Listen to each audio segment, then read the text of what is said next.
Isn't that right? Objection. Question calls for hearsay. Again, Your Honor, we've heard, he talked all about what Ken Paxton has said, and I'm entitled to explore that, exactly what was said. He successfully shut down this entire line of questioning, whether he should have or shouldn't have, and he shouldn't be given the latitude now because he does not have an exception to hearsay. Overruled. You know that what your boss was saying was whether Nate Paul had been unfairly targeted, right? In the discussions that I was privy to, Nate Paul did most of the talking. Whether he had been unjustly targeted, right? That was the concern that he expressed. Because you know sometimes the legal system gets politicized, don't you? Objection. Relevance. He was asked this by the Board of Managers, Your Honor. Overruled. You know that sometimes the legal system gets politicized, don't you? Yes, sir. And Mr. Paxton, General Paxton's concern was whether there had been a miscarriage of justice. Isn't that right? Objection. Question calls for speculation. He said it in his own words, Your Honor. He can't say that in his own words, Your Honor. Sustained. Now, you knew that General Paxton had some distrust of DPS, didn't you? Objection. Relevance and hearsay. Overruled. You knew that, didn't you? I did. You never heard General Paxton say he was going to do anything for Nate Paul. Isn't that true? He never stated that he would take any action directly on his behalf, no. Now, there was some suggestion about something that you delivered in a manila envelope, right? Yes, sir. Was it like this one? Yes, sir. Just like this? Very, very similar, if not the same. You don't know what was inside of it? No, sir, I did not look. You have no evidence to offer about what was in the envelope? No, Objection. again, Asked I and did not. answered. You do know, of course, that it was a couple of pages at most, right? What I stated was that I do not recall the thickness of the document. Was it this thick? Again, sir, I do not recall. You can't say that it was anything near this thick, can you? I can't Objection, say Your that. Honor. Inconsistent with his prior testimony, he's mischaracterizing the evidence. Mr. Wicker used his fingers to show roughly, 2 centimeters to an inch in thickness, which is consistent with what is in Tony Busby's hands. I appreciate all the speaking objections you ask us not to do, but I'd like to finish up so we can get on down the road. Overruled. Go ahead. Now, could it be, let me ask you, did you ever exchange texts with Nate Paul? I don't recall any text exchanges, no. May I approach the witness, Your Honor? You may. Would your text refresh your recollection? If there are any, yes.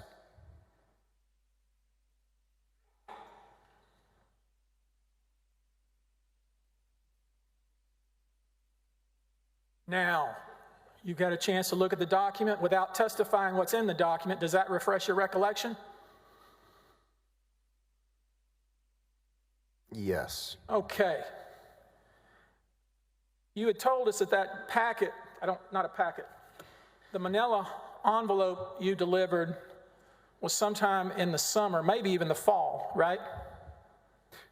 No, sir, the testimony that I provided was summer. Summer, June, perhaps, right? Yes, sir. Earlier in the day, I stated that it was likely May or June. And that text you had that you were exchanging with Nate Paul was in June of 2020, isn't that true? Yes. And you exchanged texts with Nate Paul before you delivered an envelope just like this one, didn't you? Objection, Your Honor. I'm asking the man a question. I'm entitled to an answer. Overruled.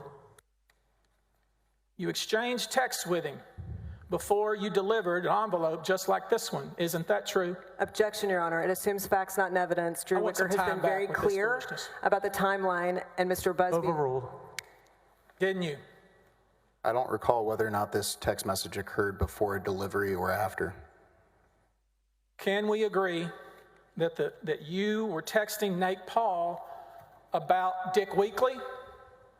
That is what the text messages show, yes. Can we agree that you delivered to Nate Paul information about an event Dick Weekly was holding because Dick Weekly was trying to get Nate Paul to donate money to Texans for lawsuit reform?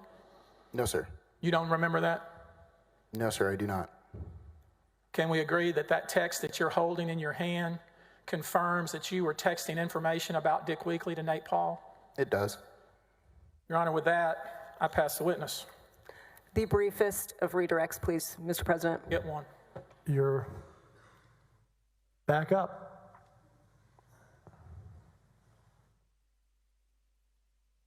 May I proceed? You may. Is the conversation you had with Dick Weekly, if it existed at all, something that would have to be delivered by hand to Nate Paul? No. What was it? What was the construct of the conversation? The conversation that I'd had with Dick Weekly was with General Paxton on his Dick Weekly's back porch, in which we were engaging in a fundraising conversation. I do not recall Nate Paul having been mentioned, and if it was any information tied to TLR, I don't see why that couldn't have been sent via email, if that's the question. So completely made up in regards to this, to your knowledge? Objection leading, and also, Your Honor, I'm just curious, if we're going to keep questioning the witness, you're going to get extra turns like this? You'll get one more cross and then we're Okay. done, because this is the first time we've gone to 2 redirects, and you'll have a chance to recross. But I thought the lateness of the trial would allow it. I think you smiled knowing I'm sustaining his objection. I did. Thank you, Mr. President. Do you have any reason to think that this story Mr. Busby has told you has anything to do with that manila envelope? Objection leading. Do you? Sustained. Try another way. Thank you. Did you ever need to deliver an invitation from David Weekly to Nate Paul? Not to my knowledge. Pass. I mean, yes, sir. The truth is, you don't know what you delivered, do you? That is correct. Pass the witness, Your Honor. Are both of you, can we dismiss the witness? Excuse the witness, rather? I think must have missed, yes. Subject to recall. Okay. You're excused, subject to recall. Thank you.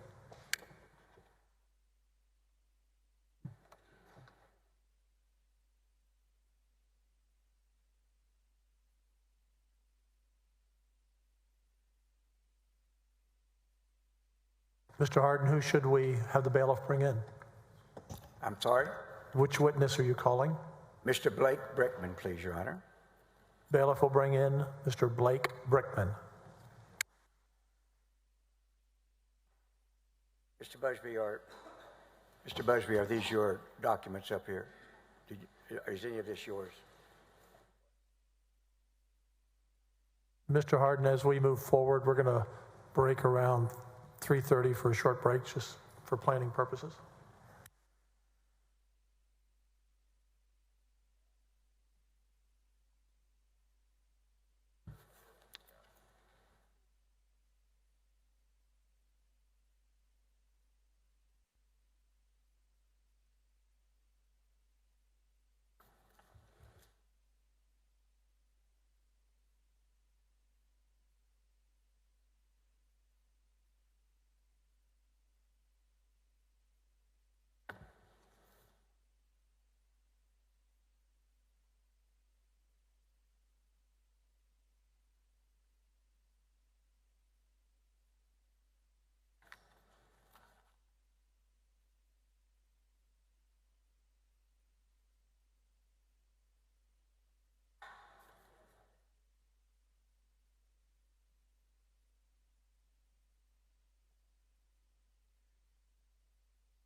Raise your right hand. I do solemnly swear or affirm that the evidence I give upon this hearing by the Senate of Texas of impeachment charges against Warren Kenneth Paxton Jr. shall be the truth, the whole truth, nothing but the truth, so help me God. Please be seated. Speak close to the mic and speak up. Mr. Harden, you're on the clock. Thank you. State your full name, please. James Blake Brickman, but I go by Blake. How are you presently employed? I work here in Austin at a venture capital firm.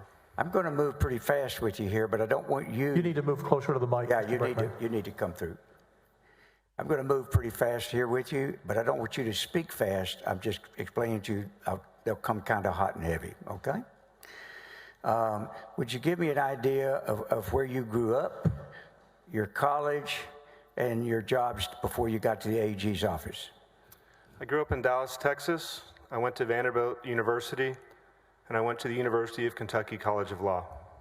And when you finished, during the time that you were going to school, did you go to law school at night school? Yes, sir. I was the chief of staff for United States Senator Jim Bunning in Washington, D.C., and I went to night law school during that time.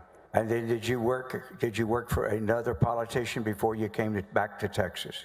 Yes, I was Governor Matt Bevin from Kentucky's chief of staff from 2015 to 2019. My memory is that Governor Bevin was considered a pretty conservative governor, was he not? He was probably the most conservative governor in the country. Is that the history of your public employment? It is. All right. Senator Jim Bunning was also known as the most conservative senator at the time. Rand Paul took his seat when he retired. All right. Now, when you came back to Dallas, what year did you come back, and how did you end up at the AG's office? I came back in the end of 2019. I interviewed for a position as Deputy Attorney General with Jeff Mateer and Attorney General Ken Paxton in December of 2019 when they personally recruited me to come back to Texas. And did General Paxton himself interview you and ask you to come back and come? He did. I met with General Paxton in early 2019 in Austin. And then after Christmas in 2019, he offered me the job when we had lunch at Campese's in Dallas together. I have Attorney General Exhibit 170.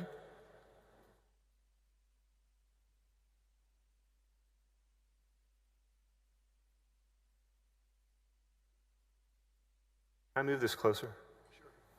I think it should be either right after or right before that, Stacy. I didn't have the page number.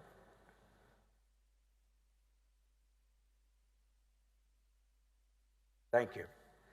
Would you read that, please, out loud? This is a message from General Ken Paxton to me. And Dated what date? January 11th, 2020. Is this right before you started, or had you actually started? This was 2 weeks before I started, so. Go ahead. I got a text from both Tommy and Doug Deason, both singing your praises. I think highly of both those guys, so you keep good company. I'm looking forward to your coming to work with us. You're going to fit in great and be a tremendous asset to our team. And that is that, with that kind of endorsement, is that the way you began working for for Attorney General Paxton? It is. Tommy Hicks is who he's referring to, who at the time was the co-chairman of the RNC and a very close friend of Donald Trump Jr. Doug Deason is a conservative philanthropist in Dallas who is well known in the Republican Party. All right. Now, when you began, what was your position? I was in charge of policy and strategic initiatives, but because I had not waived into the Texas bar, my title initially was not Deputy Attorney General because I did not waive in until about June of 2020. All right. When was the first time that you heard the name Nate Paul?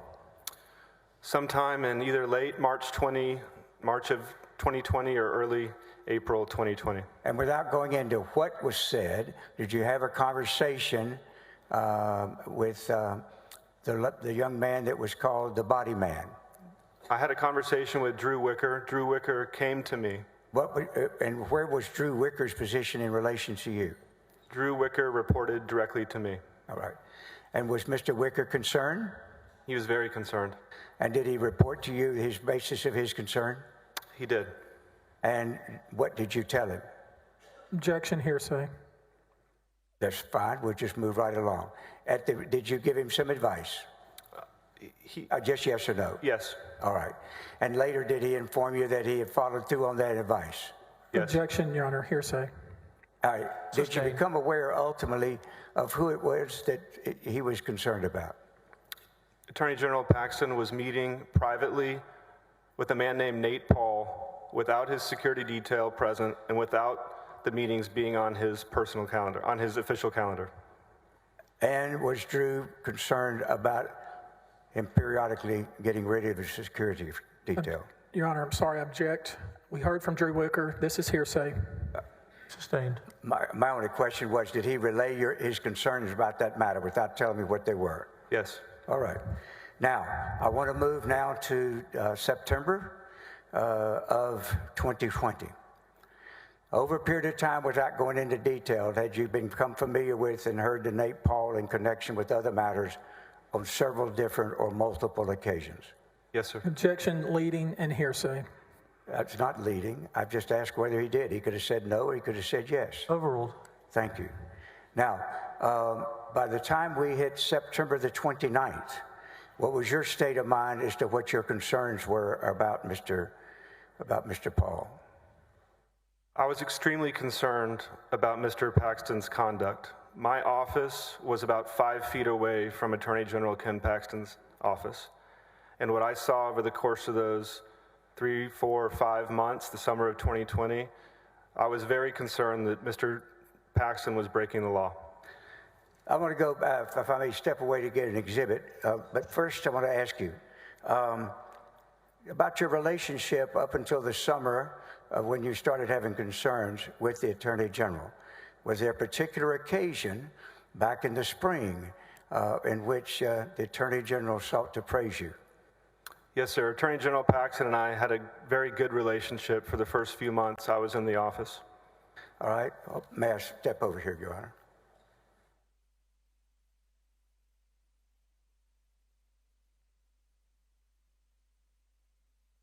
May I approach a bit, witness, Your Honor?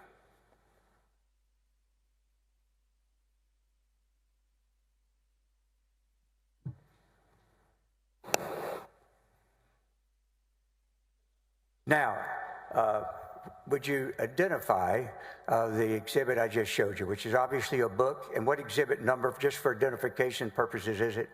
It's Exhibit 705. And what is the title of the book? The book is called Scalia Speaks, about Antonin Scalia, Justice Scalia. And where did you get that book? Attorney General Ken Paxton gave this book to me in front of 40 or 50 of the most senior employees in the Office of Attorney General in May of 2020. When did he give, in May, that's what I was going to ask you. Did he inscribe it? He did. Is the inscription in the first page? It is.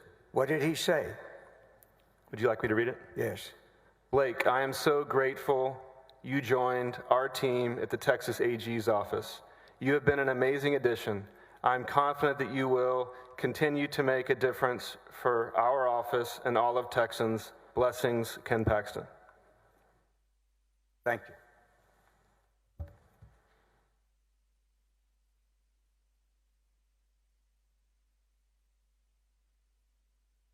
How would you characterize whether that is an accurate description of the way he talks to and about you up through the month of May of 2020?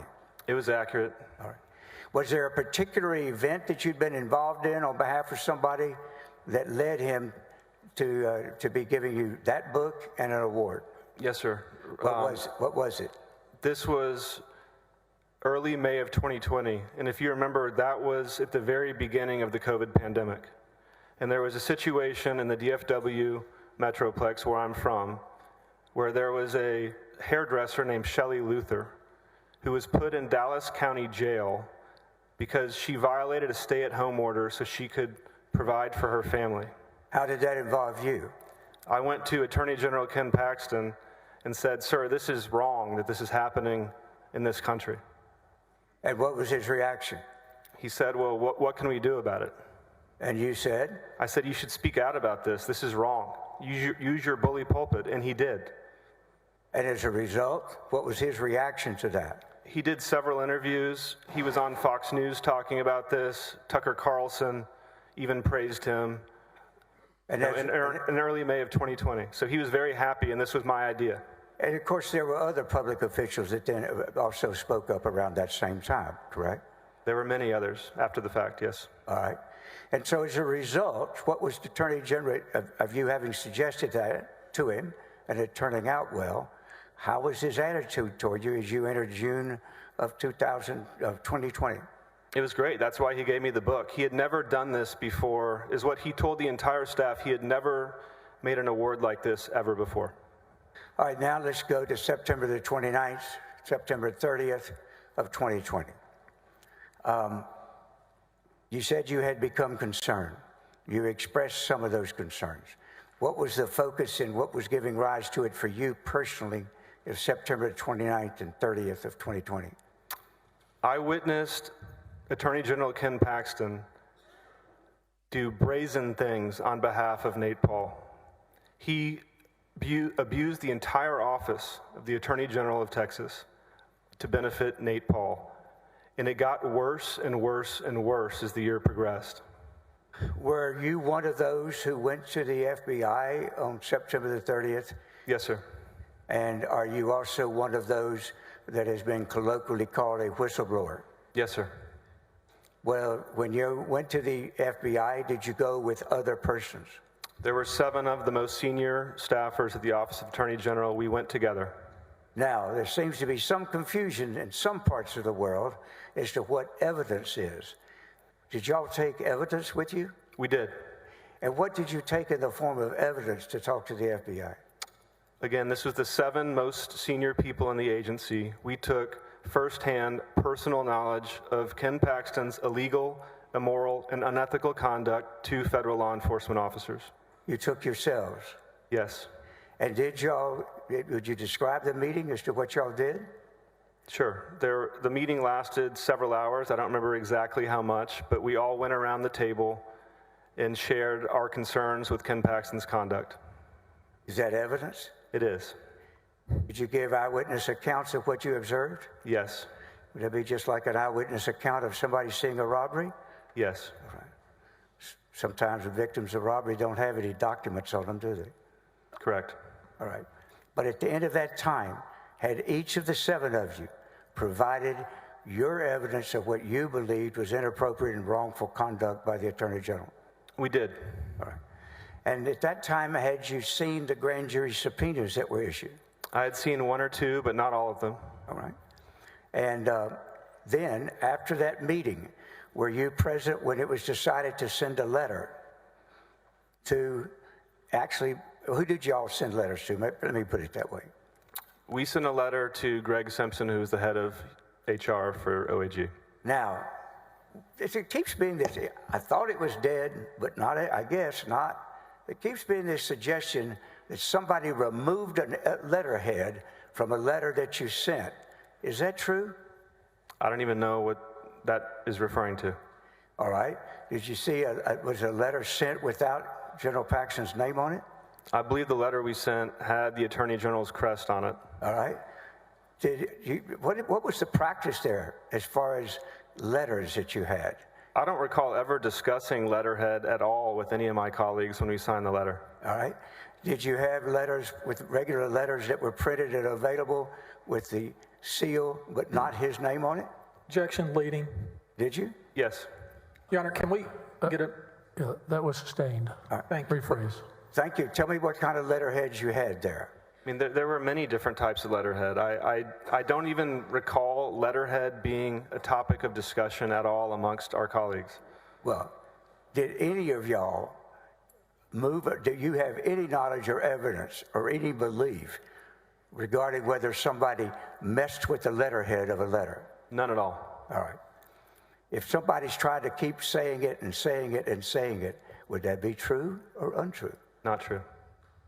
Now, after the 30th, and then on the 1st, did each of you attempt to visit with the Attorney General?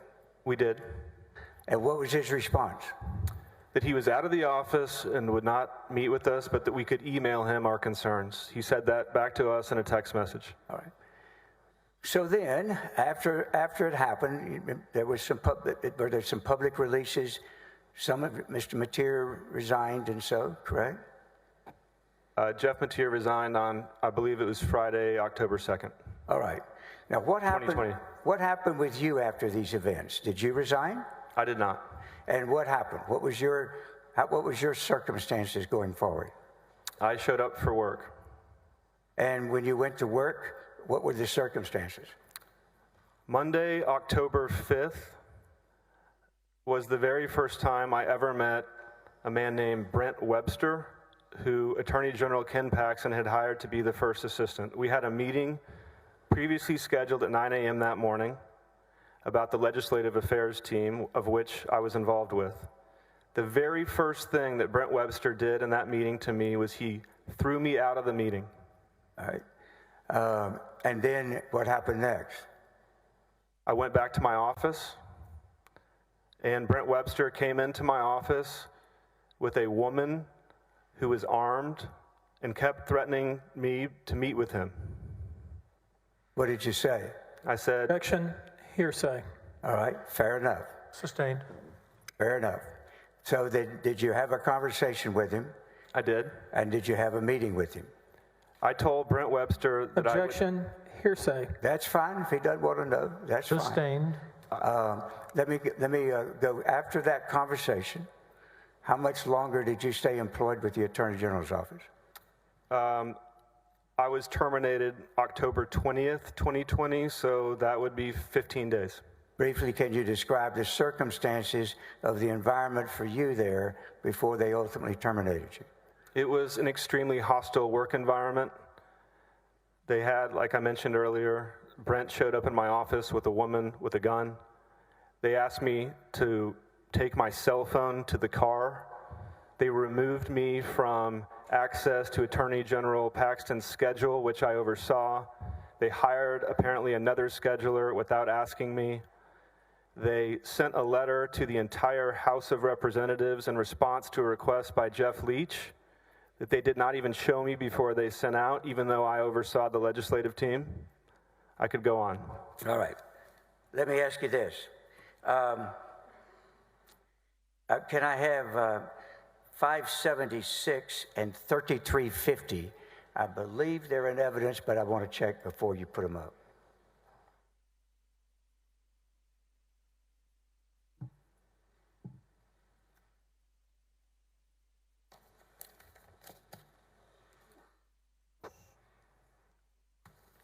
We don't have 576 on our All right. paper. I think she's getting copies. And Your what was the other number? The two numbers were 576 and 3350. And I'll represent they are the letter that Mr. Leach sent, and the second exhibit is the response from General Paxton.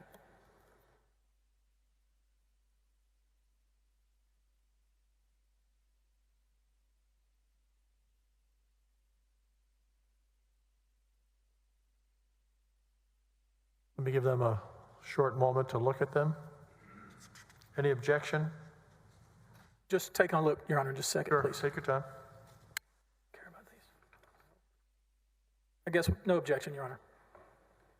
Admit Exhibit 350 and 576 into evidence. All right, can we have 576, please? Hold on, Mr. Harden, you offered 3350. Did you mean 350? Because what we received was 350. Well, it was 350, I think. Well, let me look and see. Can I look? Make sure. Sure. Go ahead. Hard copy.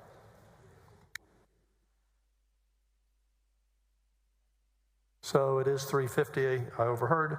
So admit 350 and 576 into evidence. You may Thank you, continue.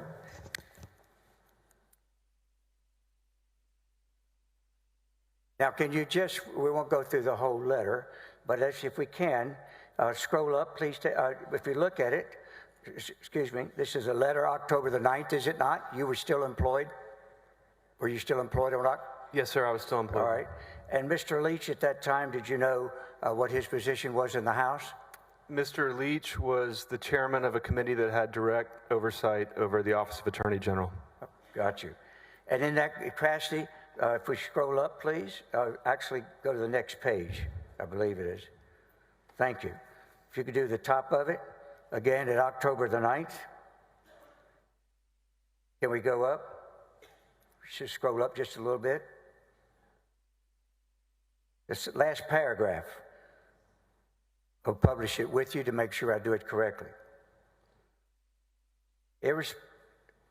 Irrespective of that decision, by way of this letter, I formally request that you provide a written report as to what specific steps are being taken by you and your newly appointed First Assistant Attorney General, Brett Webster, to ensure that the effective operations of the agency continue in full force and effect, without delay, without interference, and without interruption. I would ask that such a report be provided to all members of the legislature within 7 days. Now, in the paragraphs before, what did Mr. Leach lay out for him before he came to that final? If you could just describe it. Mr. Leach appeared to be concerned about the state of the Office of Attorney General in light of the fact that our allegations had been public at this time. All right. And so was this an opportunity to ask the Attorney General to respond to those allegations? It was.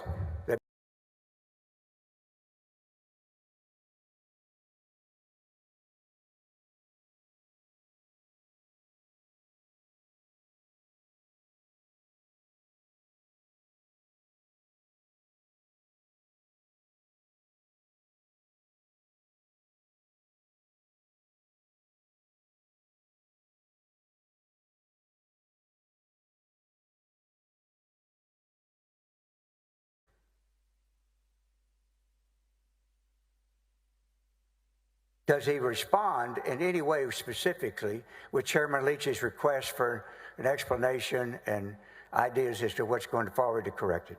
No, but he does lie to Representative Leach and the other members of the House. Can you point out where it's untrue in what he said?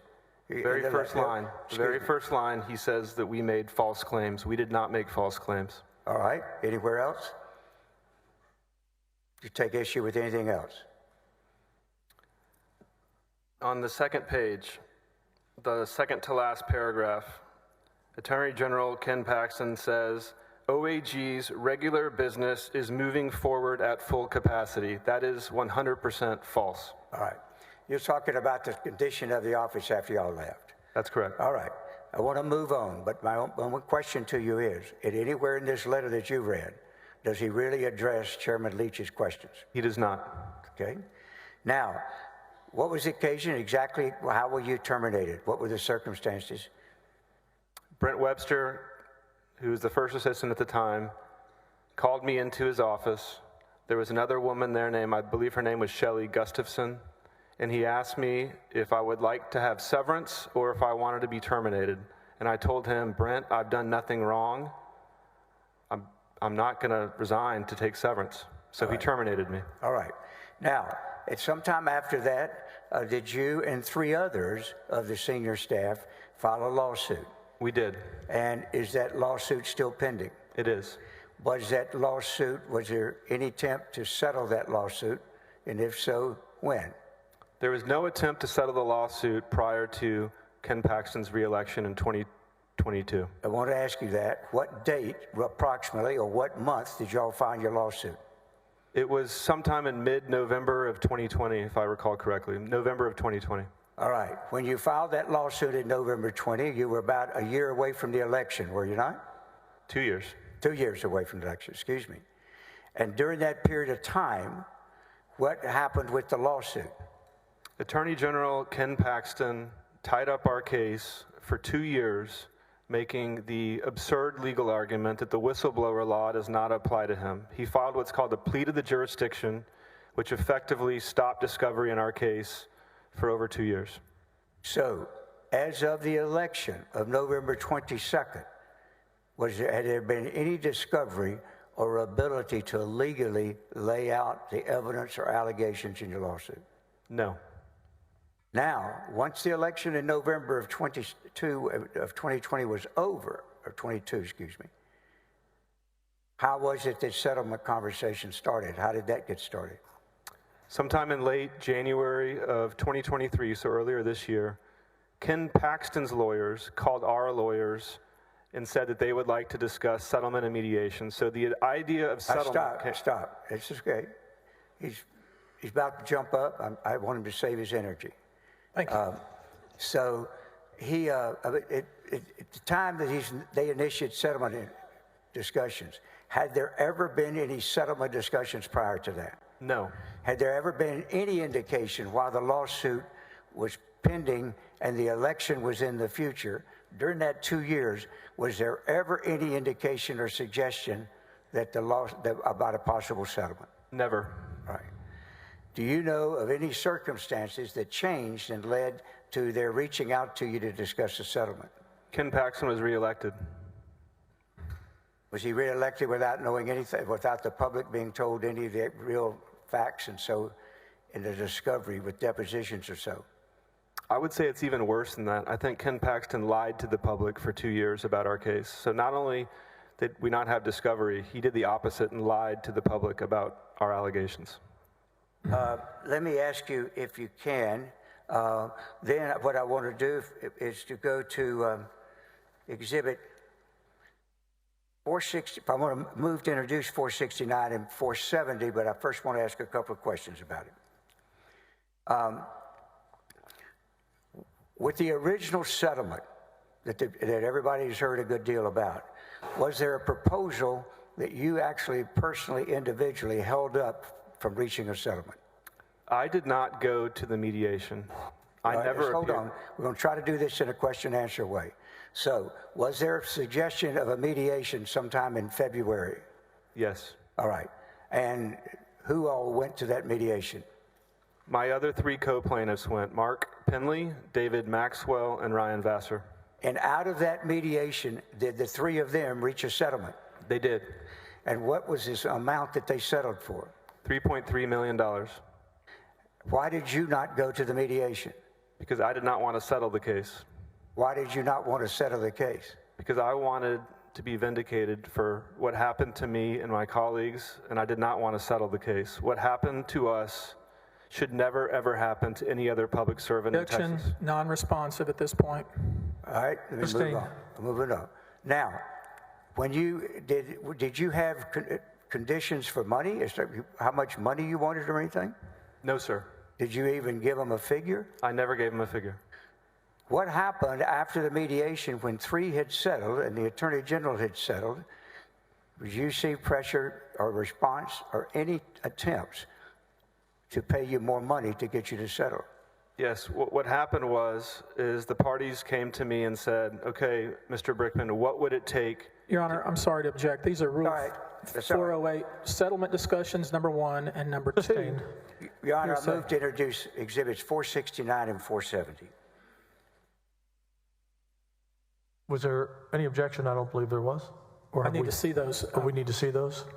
If these are Rule 408 settlement discussions, that would be my objection.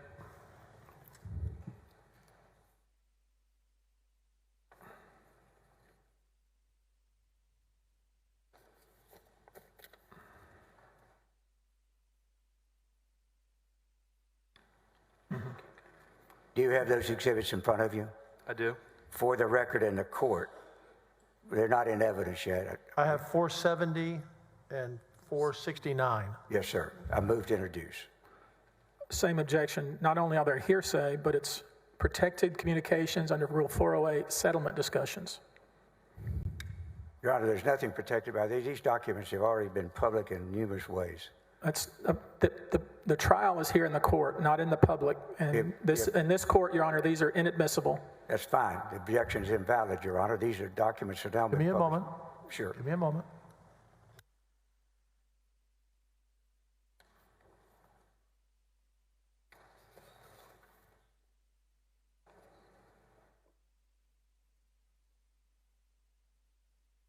I know.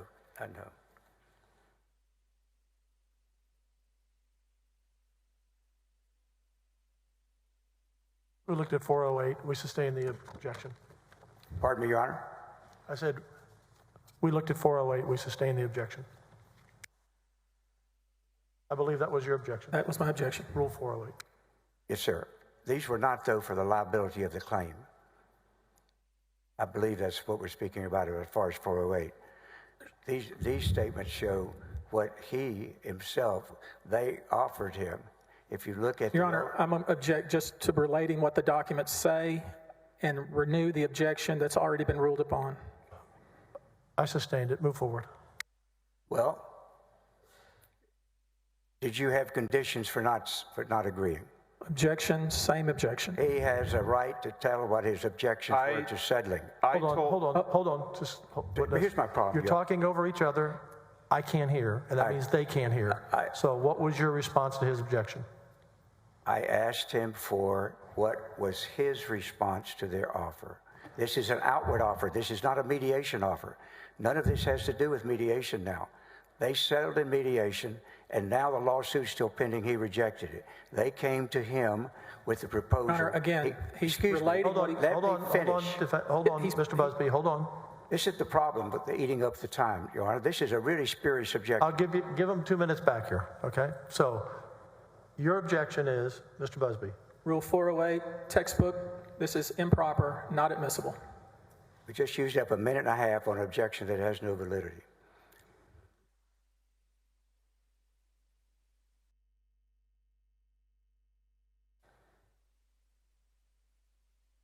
you need to restate your question. Sure. What were you making demands on them for whether you would ever agree to consider settlement? Same objection, Your Honor. Don't tell me what to do. Oh, no. Overruled. All right. Now, the answer first would be yes or no, and then, depending on that answer, I'll ask you the next question. Could you please ask the question again? Sure. Did you make demands on them that would have to be fulfilled before you would ever settle? I did. Same objection, Your Honor. That's Rule 408. Your Honor, this is what he said, what his conditions were. I can even ask it, what were your conditions that you demanded before you ever settled?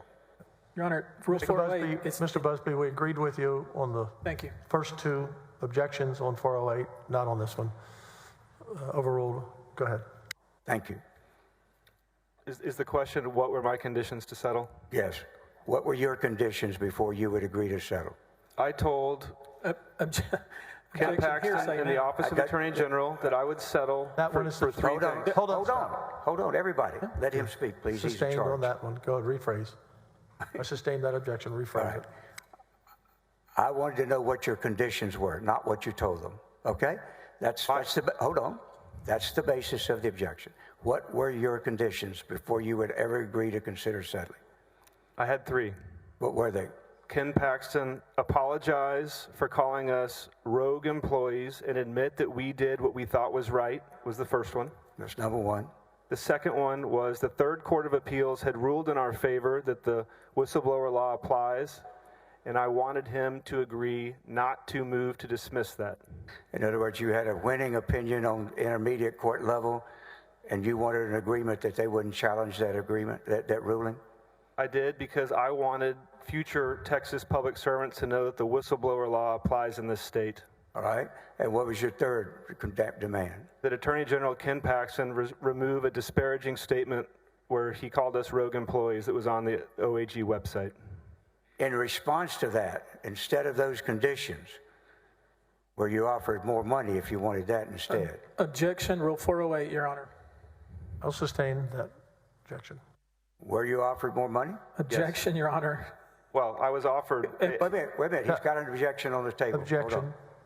Sustained. Well, did ultimately, were you willing to consider yourself, your own state of mind? Were you willing to consider more money instead of those three objections? Those three objectives that you had? I was not. All right. And was that communicated to the other side? It was. Now, ultimately, does Exhibit 470 set out this ultimate settlement that was pending, that is being considered by the House? Is that actually a document that has been presented to the House of Representatives? It is. So is it the settlement that is actually under consideration that the House, instead of paying right away, launched an investigation of? It is. So is that a public document? It is. Again, Your Honor, in all due respect, reoffer Exhibit 470, please. Objection on 470? Yes, Your Honor. It's as you can see, it's a mediated agreement proposed, which falls under a privilege, as the court knows. Moreover, it's hearsay. Your Honor, excuse me, go ahead, I'm sorry. What I was going to say is that is tacked on to the settlement that occurred with the others. It was not produced by mediation. He never attended a mediation. He never engaged in the mediation process. What they did was they just simply put the final agreement on there once he agreed not to object, and they add on those 3 conditions that he required in order to represent the whole final settlement that affected everyone. Okay, hold on.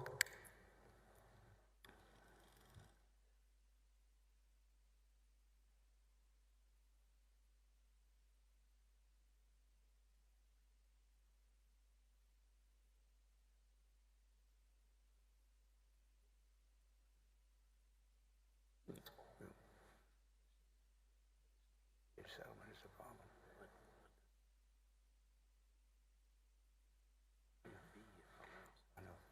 Mr. Harden, is this a public document? Yes. I say that. Make sure I'm not overstating that. Yeah, make sure you're not overstating that. I'm getting, yes, it's being pulled off the internet, is it not? It's on the internet. And I would point out too, I think 482B points out that the court can admit one either way on your own if you think it affects some type of issue in the case. I can assure you that Mr. Busby will be talking about having sued and being settled on cross. That would be something that would come under that. Thank you, Dick. Overrule the objection. All right.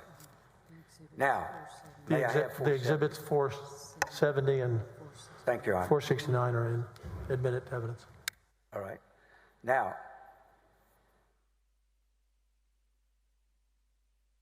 just to be sure the record's clear, you never participated in a mediated settlement, did you? I did not. All right. Now, I want you, if we scroll down and look at the bottom of this, scroll it to it.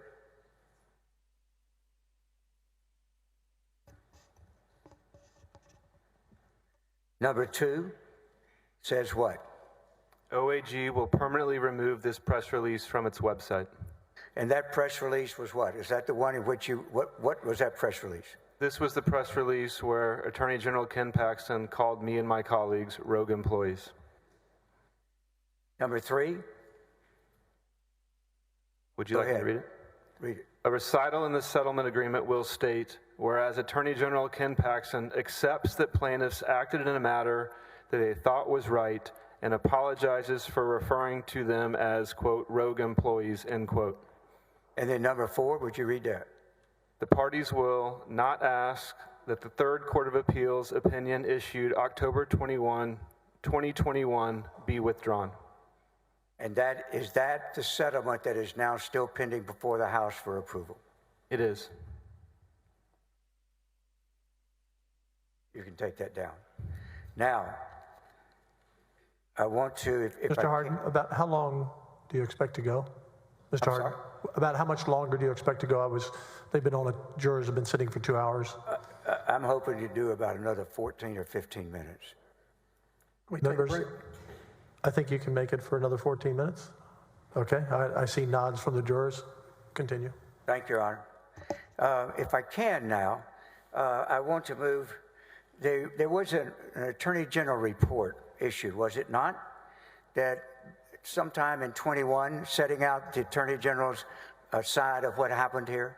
In August of 2021, the Attorney General put out a report.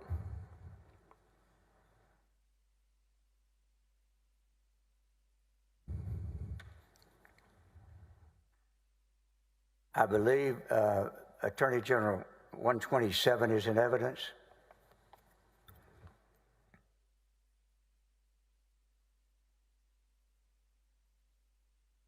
I'm sure it is. But I just want to be certain. It Yes, is. I put it in evidence. All right. Now, would you identify the front page? If you read this report, can you just describe it for you in gentle descriptive language, please? Would you? This is the report that the Office of Attorney General put out clearing itself of wrongdoing. All right. This was represented as some type of independent report, right? Yes. And then you discovered, based on public statements, it was actually prepared by Mr. Webster, the first assistant. That's correct. Okay. In this report, have I asked you just to take three or four examples of things that you disagree with? Have I asked you to do that? Yes. All right.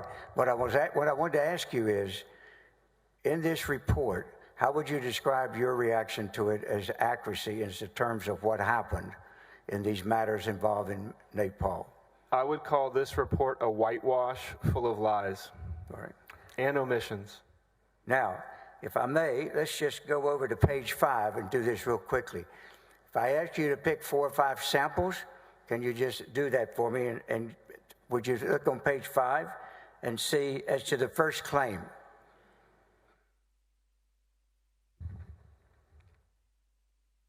What is untrue about that claim?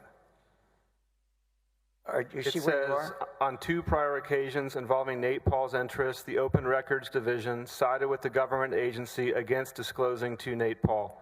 That is not true. There was an Open Records decision that took no opinion as to the release of the documents. What about the second claim?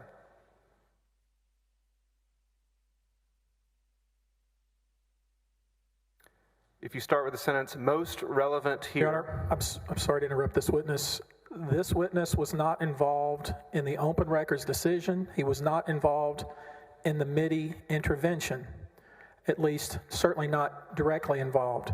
And for him to go through and, without taking away counsel's time, and go line by line a report about things that he wasn't involved in, that would not be proper. So maybe with respect to the second claim, maybe he has some personal knowledge, but everything else he has none. That may be one of the more imaginative objections I've heard throughout this entire trial. What I would point out is, if I want to go through, he did have contact with the MIDI. Well, I just went by it because they've heard a million things about the MIDI decay. But all he's being asked is, are they true or untrue? He's got that wonderful art of screaming cross-examination. He can use every bit of it he wants, okay? But this issue here is simply, does he believe that is an untrue statement? He can challenge him as to what his basis is on cross. Overruled. Thank you. On this number 2 here, where it says A.G. Paxton's involvement is consistent with his predecessors and in line with his required duties and legal obligations as Attorney General of Texas. Most relevant here, the position taken by the AG in this litigation was adverse to Nate Paul and in support of a higher settlement amount to be paid by Nate Paul to the MIDI Foundation, as opposed to the prospect of continued and costly litigation that would disproportionately benefit the charity's court-appointed receiver and his lawyer. Is that a truthful statement? It is not a truthful statement. And you actually had an occasion to be asked, Attorney General, to review the MIDI file at one time. All right. The third claim. This informal guidance letter regarding foreclosure sales written by Bangert was made in response to requests for disaster counsel advice from Texas Senator benefit of Nate Paul. Is that a true or untrue statement? Objection, personal knowledge, Your Honor. Object. Overruled. I'm sorry. Thank you. Is that a true or untrue statement? It is an untrue statement. The foreclosure opinion was for Nate Paul's benefit. And in fact, the foreclosure opinion that said that foreclosures could not be conducted at that time because of the limit on people in the COVID situation, was that actually even totally inconsistent with what the Attorney General had just done recently? It was this opinion was entirely inconsistent from prior opinions that our office put out. This was a time, sorry. Are you familiar with a particular event some weeks right before the opinion of August 1st or 2nd concerning foreclosures? 1 month before this opinion came out, Attorney General Ken Paxton held a fundraiser in Dallas outdoors, and a month later issued an opinion saying that foreclosure sales could not continue outdoors. Can we go to page 6, please?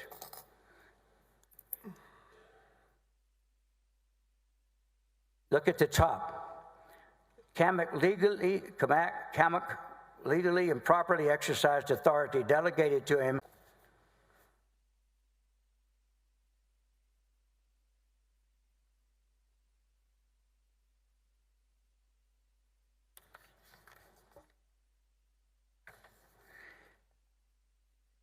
Your Honor, I've got to get a couple of things together. Can I renege and we take our break now?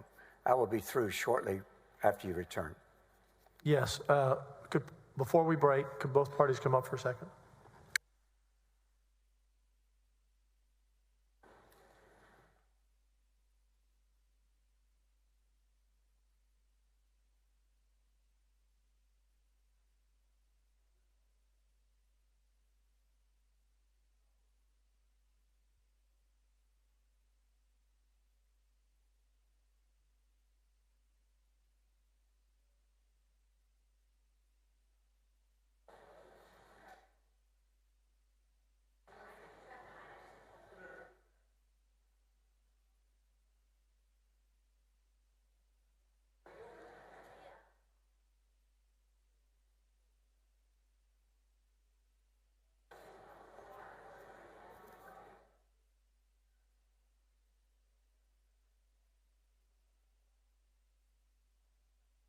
Results have been of you agreeing to settle at the mediation with Darren McCarty. Objection calls for speculation and hearsay. Overruled. We would have received pennies on the dollar. Mr. Chester, how much money did your client, the Mitty Foundation, invest with Nate Paul? $3 million, well, in these two projects, $3 million. There were some other projects as well. Okay, but the projects that are at issue in the litigation we are here to talk about, the Mitty Foundation invested $3 million in charitable funds with Nate Paul, correct? With family foundation funds, yes. Yes, and when we say family foundation funds, those are funds that were committed by the family to the charity, true? Yes. Okay, and of those $3 million that were invested in this program with Nate Paul, it's really a private equity real estate deal, right? It's a limited partnership. Yeah, which we generally refer to as a private equity deal, right? There's a slight nuance difference, but it's similar. Yeah, it's very similar. You're in business litigation, correct? Yes. You've been in business litigation a long time, right? Yes. How many years? Well, I've focused on commercial litigation about the last 10 years. Before that, I did other things. Okay. I just want to make sure that I can harmonize this for everybody. The Mitty Foundation invested $3 million with Nate Paul, and they're going to get $23 million back, right? Right. We invested in 2010, 2011. Yes, sir. Right. AG's office was trying to foster a settlement between the parties, true? They were trying to force a settlement on us. When you say force, they can't force you to do anything, can they? They were applying pressure. They did not, they weren't successful, but they tried. They couldn't force you to do anything, could they? I'll stand by my previous answer. They were trying, but they could not force us. I appreciate your answer, but I need an answer to my question. Okay. The Office of the Attorney General could not force you to settle anything, true? No, just pressure us. So to make sure that I understand, there would be times you were at lunch but not seated at the table and eating with them. That's correct. How many times did that occur? Dozen and a half. And what about trips to Nate Paul's business? How many times do you recall that happening? At least a half dozen. Were you ever at Nate Paul's home? No. And did you ever see Nate Paul join Ken Paxton at the office? Only once. Is Nate Paul going to be considered a co-conspirator for the purpose of this line of questioning or not?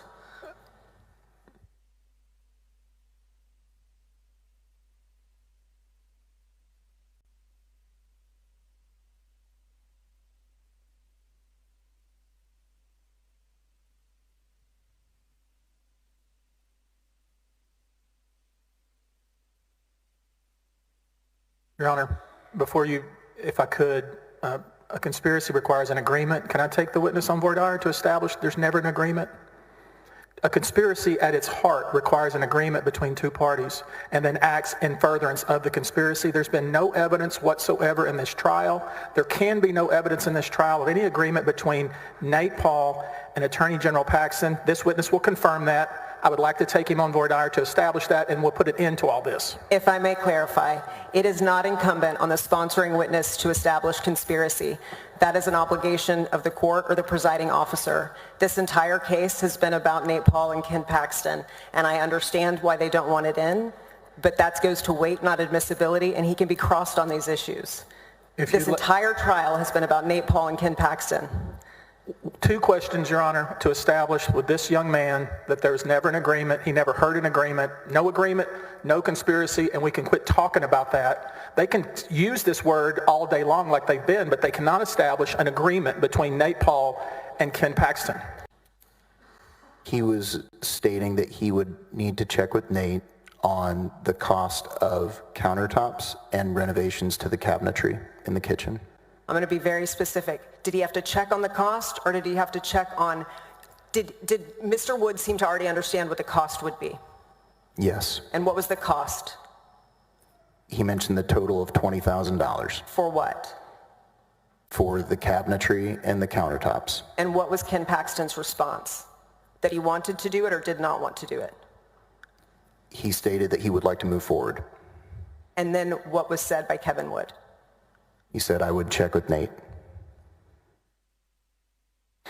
Did you relay that conversation to anyone? I related to two individuals. Were either of them people who worked above you at the Office of the Attorney General? Yes. Were you relaying the information to be salacious or for another reason? I was seeking advice. And who did you speak to? I spoke to Mark Rylander and Blake Brickman. What did Mark Rylander or Blake Brickman advise you to do? Objection, hearsay. Your Honor, Sustained. Okay. What did you do after speaking to Mark Rylander and Blake Brickman? I spoke to General Paxton. What did you say to Mr. General Paxton? I asked him about the conversation that I'd overheard, and I stated that I walked away with a certain impression. Let me pause you. With what impression? I walked away with the impression that Nate Paul was involved in the renovations of General Paxton's home. What concerns did you have about that? Given the fact that we were working on several items related to Mr. Paul, it felt as though there might be an inappropriate relationship there. Were you that clear with the general? Yes. And what happened? He stated that he appreciated me bringing his concern to him, and that he then assured me that that was in fact not the case. Did his explanation absolve all concerns? No. How did you feel at the conclusion of that conversation? Still uneasy, but I never discussed it after that with him. Did you ultimately put in your notice and quit? I did resign, yes. Was that on November 2nd, 2020? If I recall correctly, yes. Makes sense then that payments would stop, is that correct? Yes, And did they stop from the Office of the Attorney General? they did. Did they stop overall? No. What else were you provided? I was continued to be provided a monthly stipend by the campaign. Did you notify Ken Paxton's campaign that you were still receiving money and that you should not be? No, I had let them know that I was leaving and to cut off my access to both the email and the calendar, and that I should cease receiving stipends. When did you cease receiving stipends? Not until the following year. And what, if anything, did you do with that extra money that you had been provided? Michelle Smith had sent me a W-2 with that amount. I contacted her, not understanding that I continued to be paid. I asked her what I should do with the money and if General Paxton would like it back. She reached out to General Paxton, who informed her to tell me to keep it. And I stated no problem, and I went ahead and donated the money back. They told you to keep it and you donated it back? Yes. Why did you do that? I didn't do the work. How did you feel about receiving money from Ken Paxton's campaign after you ceased employment and in light of all the facts relevant today? I have no reason to believe that it was with malicious intent. It might have been an innocent mistake. I think maybe more specifically I'm talking about your character. What made you return it? I didn't put in the work, and I did not want any instance, I didn't want it to appear as though I might have any conflict of interest if anything like this ever came about. Are you accusing, and I don't think you are, I just want to make it clear, because you were probably with General Paxton more than anyone else during that time frame that you were working for him, weren't you? Yes. I mean, I want to make it clear. I think that the senators know, but just for the public, sometimes you would be what's called a body man. You ever heard that term? Yes, I've heard that term. Yeah, and basically you're with your boss all the time until he releases you for the day. That is correct. So you would have been spending more time with General Paxton than anyone else, right? Yes. More so than even his wife, Angela. Yes. You're not accusing him of bribery, are you? I'm not. Let's be clear. The guy that spent more time, and that's you, Drew, with General Paxton than anyone else during the time frame that we're here to talk about is absolutely not accusing General Paxton of doing anything wrong at all, are you? I'm not accusing anybody of anything, no. Okay. You don't have any actual knowledge that Nate Paul ever did anything for General Paxton other than buy a lunch, isn't that right? That is correct. Let's be clear. The man that was with General Paxton more than anyone else is testifying under oath that you have no evidence, no knowledge that Nate Paul ever did anything for General Paxton other than buy a lunch. Isn't that true? That is correct.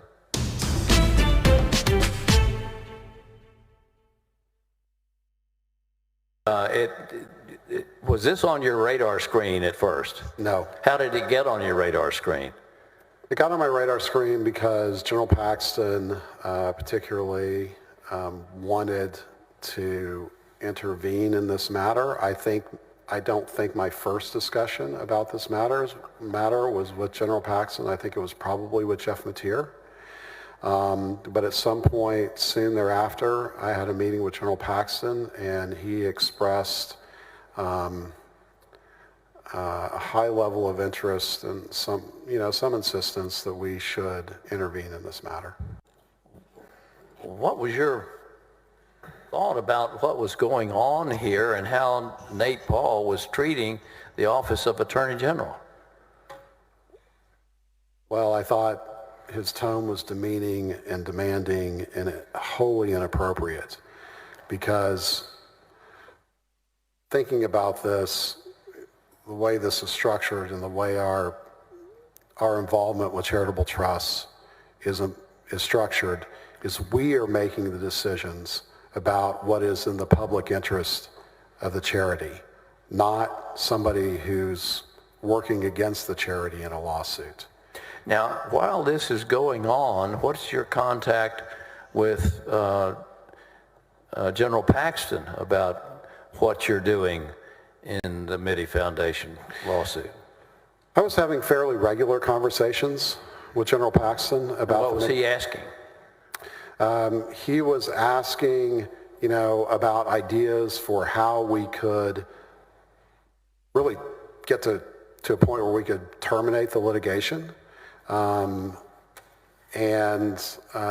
think he was looking for a creative way to do that. And, and I don't mean creative in a sense of outside, legal means, but a creative way for us to, our involvement to accelerate the termination of the lawsuit. Let's talk about that for a second. Yeah. To accelerate termination of the lawsuit, in essence, was the lawsuit, the Mitty Foundation suing Nate Paul because they're claiming that he was cheating them. Yes. And so... In so many words, yes. Well, I was trying to shorten the description of it a little bit. And so if that's the fact, if they're suing Nate Paul for trying to cheat him, what's the public interest in the Mitty Foundation litigation for the Attorney General to take? Which side are you supposed to take? Well, we're clearly supposed to take the side of the foundation. And what was General Paxton's direction to you? General Paxton was highly critical of the Mitty Foundation's litigation efforts, and he characterized those to me as being overly zealous and wasteful. After these emails where Nate Paul was criticizing Josh Godbee and his handling of it, what did General Paxton tell you to do? Well, on more than one occasion, he asked me to be directly involved. Is that unusual? incredibly unusual for someone in my role at that time, yes. Explain why that's incredibly unusual. Well, as I said before, we had 12 divisions, we had 325 lawyers, and we had 34,000 open matters. So for someone in my position to have direct involvement in any particular litigation what was just highly abnormal. And so in my experience during the 2 years I was in that position, there were only a very few limited examples of when I was directly involved in litigation. Okay. Very few. So ordinarily, would it be handled by somebody down the chain? Yes, I might be advising if there were a problem or it was significantly important, but not important enough for me to be indirectly. But for me to appear and be personally involved was highly unusual. So did there come a time when General Paxton ordered you to appear in a hearing? He did call me very early one morning, I want to say it was sometime around 7:30, and asked me to appear at a Mitty Foundation world-class hearing in Travis County District Court that morning. Now, not to diminish the importance of a Travis County District Court, but educate the senators on whether the appearance of a deputy attorney general in district court in Travis County would be unusual. I only did that one other time during the course of my role, and that was when Google contested our right to get information under a confidential information demand issued by our antitrust division. But in my recollection is that it was to be a lengthy hearing, yes. Were you prepared? I was not prepared at all. What did you say to him? I said it didn't make any sense for me to do it because I wasn't prepared and because of the time and all the other things I had scheduled that day. And what did he say to you? He said, well, then I'll do it. He'll do it? General Paxton will himself go to district court in Travis County to argue a motion? Yes, that's what he told me. What did you think about that? Well, I talked him out of it. What? I talked him out of it. Again, I guess what I thought about it was that it was a terrible thing for him to do. And why? Because he was the Attorney General of Texas. He never appeared in court, not once, not a single time. And, you know, as a representative, right, as a lawyer, I should say, let's put it that way. And for him to make an appearance in that type of hearing sends a very odd message. And it didn't seem appropriate for our office to have that sort of level of involvement in a case like this at all. I'd like to get a yes or no to that. Was that in the best interest of the Mitty Foundation or the public interest in it, or was it in the best interest of Nate Paul?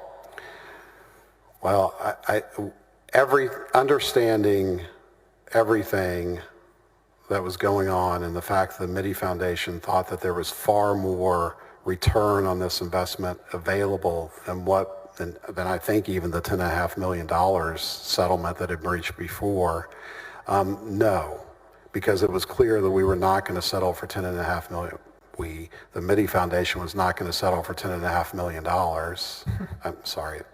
They were not going to get $10.5 million because the world-class entities were not going to offer it. And they thought that they could get more than the 10.5 through litigation. And so no, we were not helping the Mitty Foundation. Did you learn or see subpoenas, grand jury subpoenas, that had been issued to players in the Mitty Foundation case? I saw a criminal grand jury subpoena that had been issued to a bank. What was your reaction to that? I was stunned. What do you mean?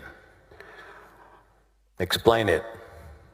I saw a criminal grand jury subpoena directed to a bank that was clearly seeking information that would have aided world-class Nate Paul's efforts against the Mitty Foundation. Why is that bad? Well, it's one thing is it's lawyer ethics 101, so that was the first thing that came to my mind. We are weaponizing the criminal process to aid a civil litigant, and that is a big no-no. Why did you do that? I did it because I believed at that point that the AG's office intervention into the Mitty Foundation was unfounded. And as I said, I believed unethical, and I believed it was actually attacking a charitable trust as opposed to defending the public interest in a charitable trust. I believed I had an ethical duty under our rules because we had now used the criminal justice system essentially against the Mitty Foundation. And, frankly, my name, my colleagues' names, including Jeff Mateer, Josh Godby, I think Ryan Bangert, and now my recollections refresh, Rachel Obaldo. Importantly, the Attorney General's name, and maybe most importantly, the state of Texas's name, had been used and invoked improperly, clearly improperly, against the Mitty Foundation that was a public charity. Were you called a rogue employee? Absolutely. Do you believe you were a rogue employee? No, I believe that I was doing what I had to do, as unpleasant as it was, and it was quite unpleasant.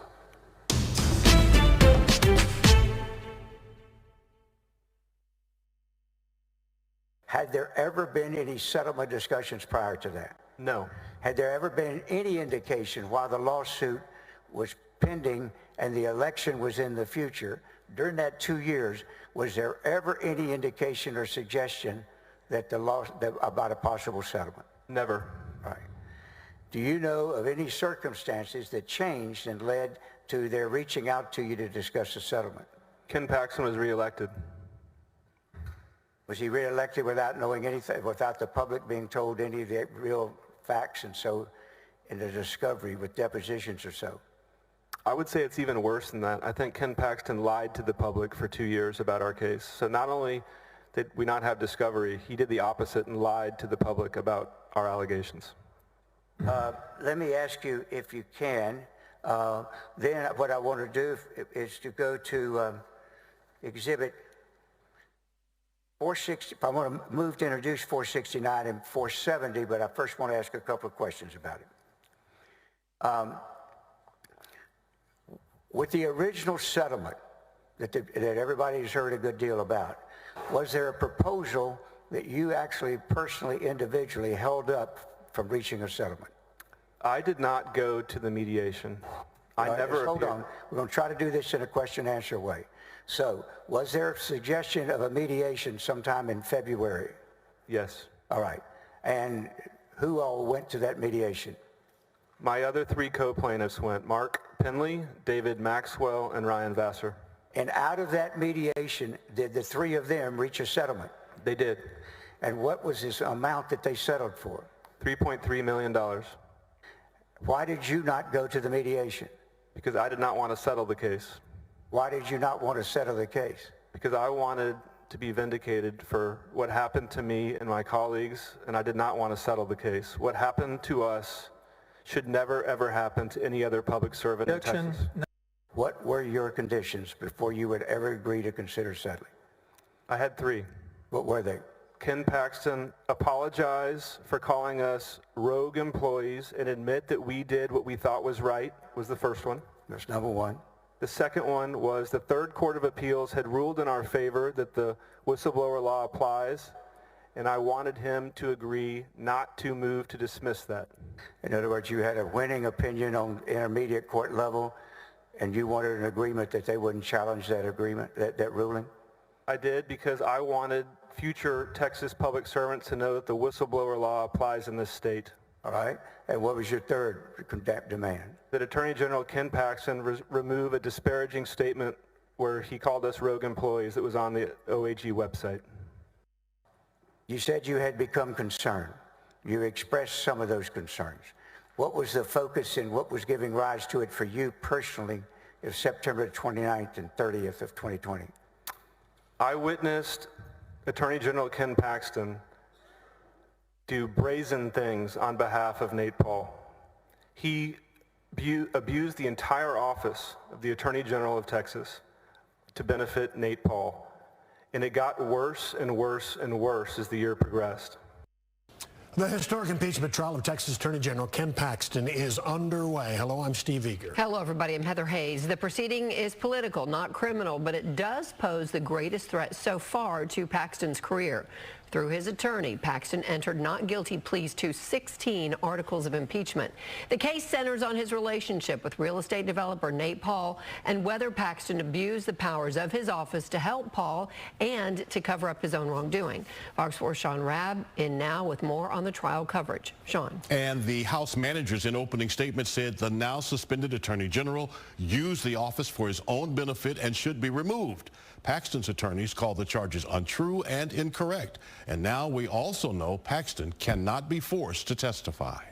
Our first order of business is to address 24 pre-trial motions. And senators serving as jurors voted no to 16 defense motions to dismiss everything from articles of impeachment to certain evidence. In this political trial where the Attorney General is accused of misusing his power, abuse of office, fraud, and accepting bribes from friend and political donor Nate Paul. This court notes that many factors and circumstances in this proceeding lean more on criminal in nature. One early victory for Paxton, Lieutenant Governor Dan Patrick deciding that many of the rules in this impeachment proceeding lean towards the rules in criminal court, including whether the accused can be forced to testify. And the House of Managers have repeatedly compared the actions of the House of Representatives to a grand jury. As they prefer the articles of impeachment, grand juries are utilized only in criminal cases. Therefore, the motion is granted. The Attorney General cannot be compelled to testify. We never heard from Paxton during day one of proceedings. Standing between his attorneys as Tony Busby entered not guilty pleas to each article of impeachment. Attorney General Paxton, how do you plead? Stand by that report and therefore plead not guilty. Your Honor, objection. Busby's not guilty pleas with emphasis brought an objection from House Manager's attorney Rusty Hardin. I ask that he just be instructed to plead not guilty or guilty, whichever he chooses, but not to be making speeches to his lawyer. Sustained. After lunch, Ken Paxton did not return to the chamber-turned-courtroom where House Manager Andrew Murr painted Paxton as using his office and power for personal gain. Murr arguing there's much voters don't know about Paxton's alleged misconduct when they reelected him. Mr. Paxton has been entrusted with great power. Unfortunately, rather than rise to the occasion, he has revealed his true character. And as the overwhelming evidence will show, he is not fit to be the Attorney General for the state of Texas. Busby, Paxton's lead attorney, told senators what was happening here was a whole lot of nothing, that Paxton did nothing wrong, and then turned his remarks pointedly to the senator jurors with a swipe at media reporting, much of it based on troves of documents published by the impeachment managers. Have you already decided, based on what is politically expedient or what's best for you personally? Or is it even possible to get a fair hearing? Especially after this case has been tried in the press, Ken Paxton has been convicted in the press based on ignorance, innuendo, and outright lies. Late this afternoon, the first witness took the stand, James Mateer, longtime second in command at the Attorney General's office, one of 8 who went to the FBI, but not one of the 4 whistleblowers. Through him, House managers and Attorney Rusty Hardin are starting to try and build this overly interesting relationship that Ken Paxton had in the affairs of Nate Paul. Testimony has concluded for today. Will begin tomorrow morning at 9 a.m. Okay, Sean Rabb, I guess it's not like a criminal case. It is, but it's not. He doesn't have to testify, and those guys aren't jurors. They're men and women in the Senate, so. It's like a criminal case, has all the leanings of a criminal case, but won't have the criminal outcome if he is found guilty. There's outside pressures, too, politically on all of them. All right, Sean Rabb, thanks. All right.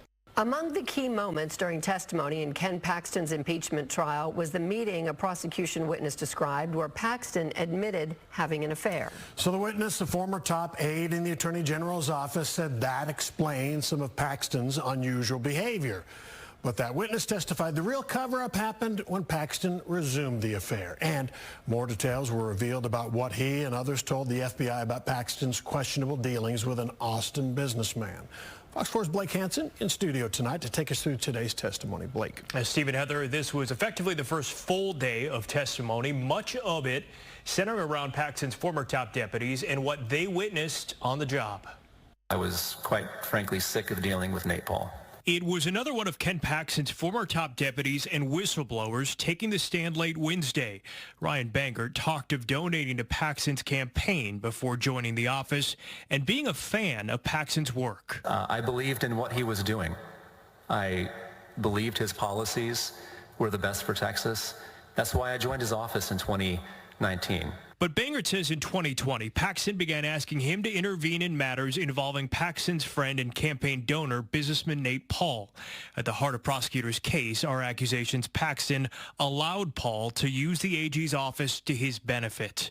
Bangert says Paxton requested they intervene in an open records dispute, a dispute between Paul's businesses and a charity, and more. Is that the third time you've now been asked within 6 months to review a matter that involved Nate Paul? Yes, yes. Right.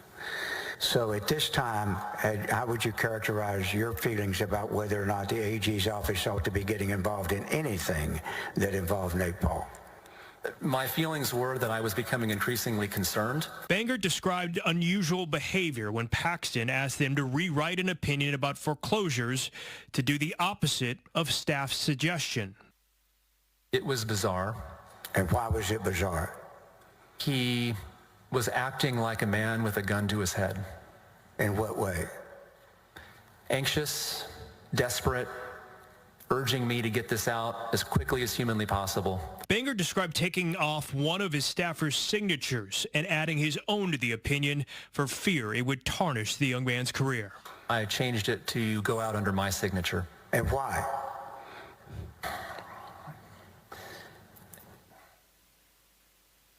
At the end of the process, I had become very alarmed by the Attorney General's behavior. I had promoted Ryan Vassar into that position myself, and I felt a degree of responsibility to him. Before Bangert, we heard from former First Assistant Attorney General Jeff Mateer.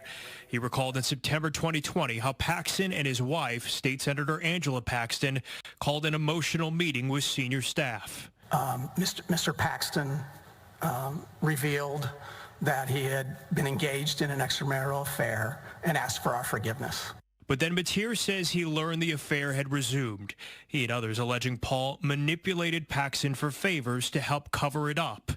On cross-examination, Paxton attorney Tony Busby and Mateer were heated at times. Busby sought to downplay Paul's influence over Paxton. In 2018, what percentage Nate Paul's campaign contribution was with regard to the total amount raised by Ken Paxton? Well, if your math is correct on this demonstrative, it's there, but I wouldn't have known that then, no. 0.37%. Busby also directed questions about who knew what, when, about reporting Paxton to the FBI. You were involved in staging a coup, weren't you?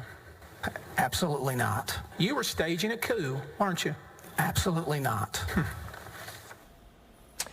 The prosecution is not yet done with its questioning of Bangert, and he has yet to face cross-examination from the defense as well.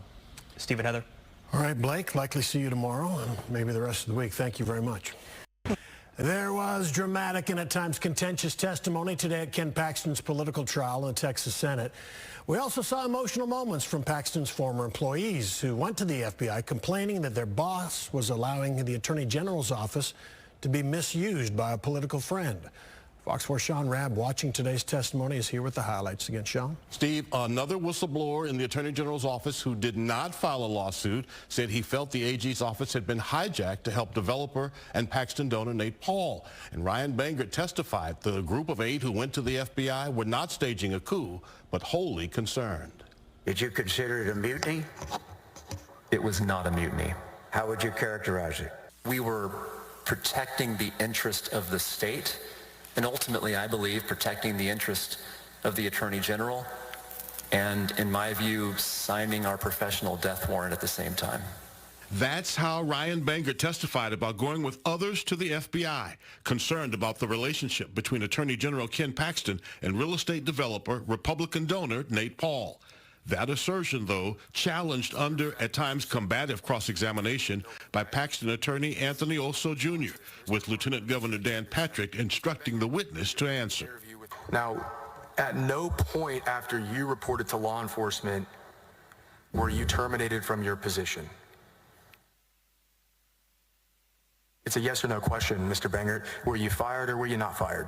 I was constructively discharged. Now, I asked you whether you were fired or not fired, yes or no. Answer the question. I was constructively discharged. Bangert testified Paxton took him to a lunch meeting with Nate Paul, who complained about being treated unfairly and wanting the AG's office to intervene in his financial dispute with a nonprofit foundation that invested millions in some of his Austin projects. What was your impression about that, what that whole meeting was about? The strong impression that I had developed was I had been summoned to that lunch by Nate Paul to hear out his grievances and to convince me to get on board with the Mitty Foundation intervention program. All of this happening while the AG's office was wrestling with much bigger issues, from a Google lawsuit and COVID. We were devoting far more resources to Nate Paul than we ever should have, given the importance of those issues. One of those issues, COVID-related. A midnight order in August 2020 restricting to 10 the number of people attending outdoor foreclosure sales pushed for by Paxton. Bangert said he was against it, later learning Nate Paul benefited because he had multiple properties in foreclosure. The Attorney General was determined to harness the power of our office and to fulfill the interests of a single individual against the interest of the state. Under cross-exam, this hard line of questioning. You're here to testify in the court of impeachment. Do you not remember the day that you went behind Ken Paxton back to the FBI? Do you not remember that? Sir, we did not go behind the Attorney General's back. Did you tell him you were going to the FBI? Yes or no? Sir, we did not go behind the... Mr. Bangert, I'm asking you yes or no questions. Did you tell Ken Paxton that you were going to go to the FBI? On September 30th, we did not. It's a yes or no question, Mr. Bangert. It's not a yes or no. It is a yes or no. The mood in the chamber turned courtroom changed as witness Ryan Vassar, former Deputy Attorney General for Legal Counsel, tried to hold his emotions as he talked about being called rogue by his boss, Ken Paxton. And it's contrary, the statement of being rogue is contrary to the years that I dedicated my life to the state. U.S. Senator John Cornyn, on a call with Texas media today, called the impeachment trial very deeply disturbing and painful to watch. Continues tomorrow. All right, Sean, thank you very much. We'll see you soon. As we continue to cover the impeachment trial, you can watch the live stream on fox4news.com, the Fox 4 YouTube page, and when we're not in the newscast, on Fox Local. That's our streaming app on Apple TV, Roku, Android, and Amazon Fire. It's free to download, and there is no login required. Whistleblower text messages and former Texas Rangers testimony dominated day 4 of suspended Attorney General Ken Paxton's impeachment trial. Paxton was again not present in the courtroom where his attorneys attempted to tear down previous testimony. Fox 4 Sean Rabb in studio with more. Sean. And Steve, those whistleblower text messages in a group chat days after going to the FBI about Paxton. That former Texas Ranger who was over the AG's law enforcement division compared Nate Paul, the developer and Paxton donor at the heart of this political trial, with Billy Saul Estes. He was convicted of perhaps the most sprawling fraud scheme in history. I told him that Nate Paul was a criminal. He was running a Ponzi scheme that would rival Billy Saul Estes, and that if he didn't get away from this individual and stop doing what he was doing, he was going to get himself indicted. Former Texas Ranger David Maxwell, who was the Attorney General's law enforcement director, testified what he told Ken Paxton about Nate Paul after his first meeting with Paul, a meeting he was told to have by Jeff Mateer, who testified Tuesday. Maxwell had 2 meetings with Paul and his attorneys that were recorded, and a third meeting that included Paxton, not recorded at Paxton's insistence. Paul, Maxwell said, was angry, pressing for the AG's office to investigate DPS troopers, FBI agents, and a federal judge in connection with search warrants at his businesses and home. And I told him that all you're doing is using the power and the prestige of this office for your own purpose, and I'm not going to allow that. Maxwell says after that meeting, Paxton never spoke to him again. 2 months later, he was placed on leave. A month after that, he was fired. You are insulting your colleagues on this group chat among friends. True? I wouldn't describe it as insulting. Text talk between the whistleblowers after they went to the FBI, also part of Day 4 testimony. Joking about Ken Paxton and other staff in the AG's office not being smart. Ryan Vassar, who testified through tears Thursday at being called a rogue employee, posting a link in the chat to a coloring book, suggesting new staff needed something to entertain them. It was a joke. I believe earlier your testimony was that being called a rogue employee was very upsetting to you, right?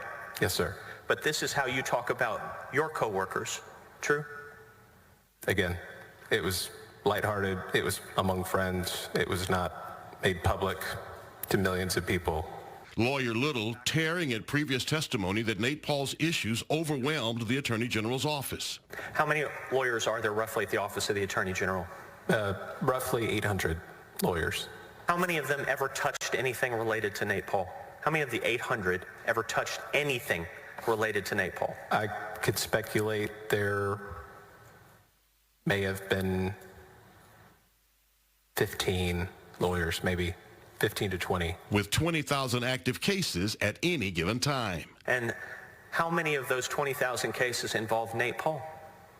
I would have no direct knowledge of how many of those cases would. The cross moving to the so-called August 2nd midnight order that restricted the number attending foreclosure sales. Nate Paul had 13 properties set to be sold August 4th, 2020. Little pressed on whether it was just one of many COVID guidances being released almost daily. Orders similar to this that were giving informal legal guidance about COVID matters were coming out of your office almost every day. True?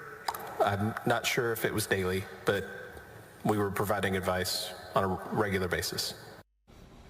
Now, each side has been given a total of 27 hours to present their case, and we are more or less halfway through that allotted time. Testimonies ended for now, resumes Monday at 9 a.m. Day 5 of suspended Attorney General Ken Paxton's impeachment trial is marked by a whistleblower testifying that Paxton's friend and campaign donor acted like he was the real boss of the AG's office. The witness said he warned that Paxton could put himself in legal jeopardy by helping Nate Paul, and that Paxton expressed a personal grudge against law enforcement. Fox 4's Sean Rabb joining us in studio with more of today's testimony. Sean. Yes, former deputy over criminal justice spent about 4 hours testifying about phone calls and meetings with the Attorney General around Nate Paul, who is the subject at the center of this impeachment trial with Ken Paxton. In a meeting with Paxton and Paul, Mark Penley informed the office would not investigate his claims any further, and that, he testified, brought an angry response from Mr. Paul. Mr. Paul acted like we didn't understand who the real boss was. It wasn't the Attorney General, it was him. That was his body language, that was the expression on his face, the way he bowed up. He got very unhappy with us. Nate Paul wanted the Attorney General's office to look into his allegation that laws were broken during the search of his businesses and home by state and federal authorities. Paul wanted the AG's office to investigate troopers, FBI agents, an assistant U.S. attorney, and a federal judge. Mark Penley said he and former AG Law Enforcement Director David Maxwell, who testified Friday, decided to slow walk the investigation, hoping Paxton would drop it because he thought it was crazy. Why did you think it was crazy? The idea that the state of Texas Attorney General's office would go investigate the federal courthouse, investigate federal agents and also state agents that were task force officers on the raid, and those were agents from the DPS and the State Securities Board, that we would investigate a federal magistrate judge and federal prosecutors was insane. Penley, a former deputy in the AG's office, testified in phone calls and meetings Paxton kept pushing for Paul's claims to be investigated. I asked him why he was so interested in this investigation when he was not interested in all the other criminal investigations and cases we had pending in the office. All right. And what was his response? His response was, I don't know about the other cases, but I know about this one, and I'm concerned about corrupt law enforcement because of what's happened to me. That in reference to Paxton's 2015 indictment on securities fraud charges, still pending to this day. Penley told the court he met the Attorney General at Paxton's request at a Dunkin' Donuts in McKinney, September 26, 2020. That's when he learned Paxton had contracted Brandon Kamak as outside counsel, another extraordinary move to push forward Nate Paul's claims. How was the tone of this conversation? He was frustrated, and that was the most, it wasn't a hostile conversation, but it was a difficult conversation. How did the conversation end? I was trying to walk him back from what I thought was a dangerous line he was trying to cross. And I told him all my reasons, that he could face criminal charges, bribery, other things. It could be a media scandal.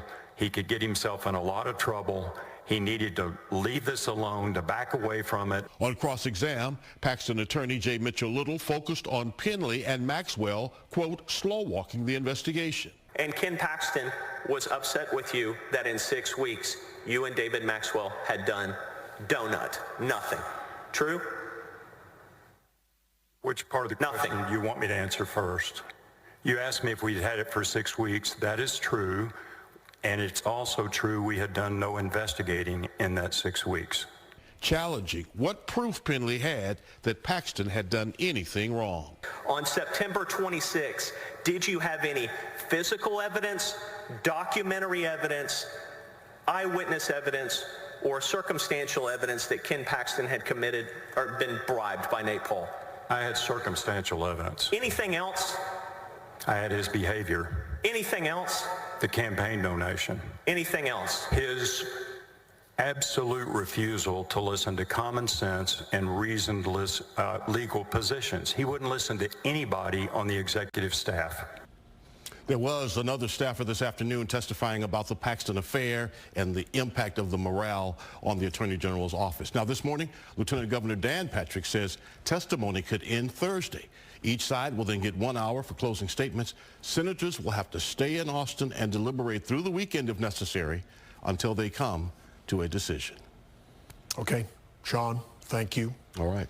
You can watch the trial. It's streaming live on fox4news.com, the Fox 4 YouTube and Facebook pages. And when we're not in a newscast like we are at this moment, it's available on Fox Local. That's our streaming channel on Apple TV, Roku, and Amazon Fire. It's free to download, and no login is required. Well, today, the Texas Senate heard testimony from the man Ken Paxton turned to when his own staff would not do his bidding. Brandon Kamak served as special prosecutor, reporting to the now suspended Attorney General and digging into the criminal investigation against Paxton's political donor friend, Nate Paul. This is day 6 of testimony at Paxton's impeachment trial. Sean Rabb in studio again today with more on the testimony today. Sean. All about Brandon Kamak. He was 5 years out of law school, never a prosecutor, had only 15 to 20 jury trials under his belt when on his cell phone on his birthday, Attorney General Ken Paxton. From August 2020 moving forward. He testified some point in September of that year. Paxton wanted him to communicate with him through something called Signal app, an encrypted communication, and that he did everything at the direction of Paxton over 6 weeks that would change his life. Who in the Attorney General's office in a position of responsibility did you consistently have your contact with? The only person I reported to was Mr. Paxton at his direction. Brandon Kamak is the young, inexperienced lawyer in a solo practice who never worked as a prosecutor, but became outside counsel to the state's top law enforcer. Kamak said in his first meeting with Attorney General Paxton, he was excited. Did he express anything, any views about his own staff or why he was hiring somebody from outside? Yes, sir. He said that he was interviewing multiple people, considering multiple people for the position, and that he couldn't get his own staff would not work on what he wanted them to work on. What Paxton wanted was work on complaints brought to him by his real estate developer friend and campaign contributor, Nate Paul, who believed he had been treated unfairly by federal and state law enforcement. Kamek got the job, but did not have a contract. Meeting with Nate Paul and his attorney, Michael Wynn, September 4th, 2020. Kamek found Nate Paul convincing. If what he's showing me on how the search warrant was altered is true, this is a big deal. He began working on the complaint made by Nate Paul. Then he received a second referral to investigate civil litigation in bankruptcy court.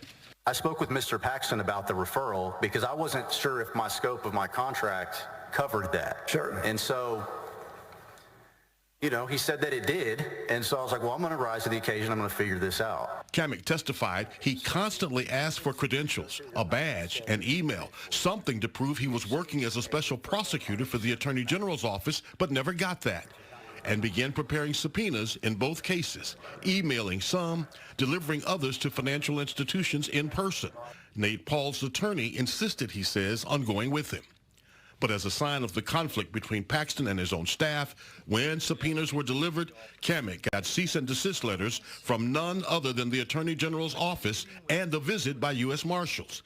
He testified the first time he had a contract signed by Ken Paxton was September 29th, given to him by Nate Paul's attorney, and that he attended a meeting after that at Paul's house with his attorney and Paxton, but he still had not been paid.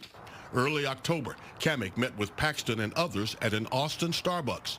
Kamek asked about getting paid and was told by the AG's new first assistant, Brent Webster, that the contract signed by Paxton was no good.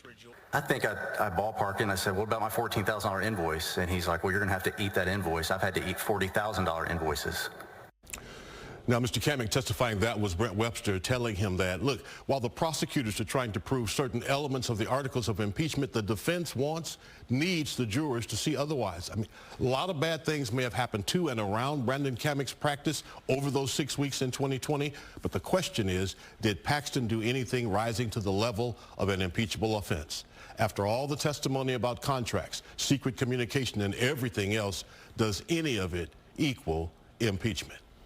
All right, we're about to see you very soon. Sean Rabb, thank you. All right.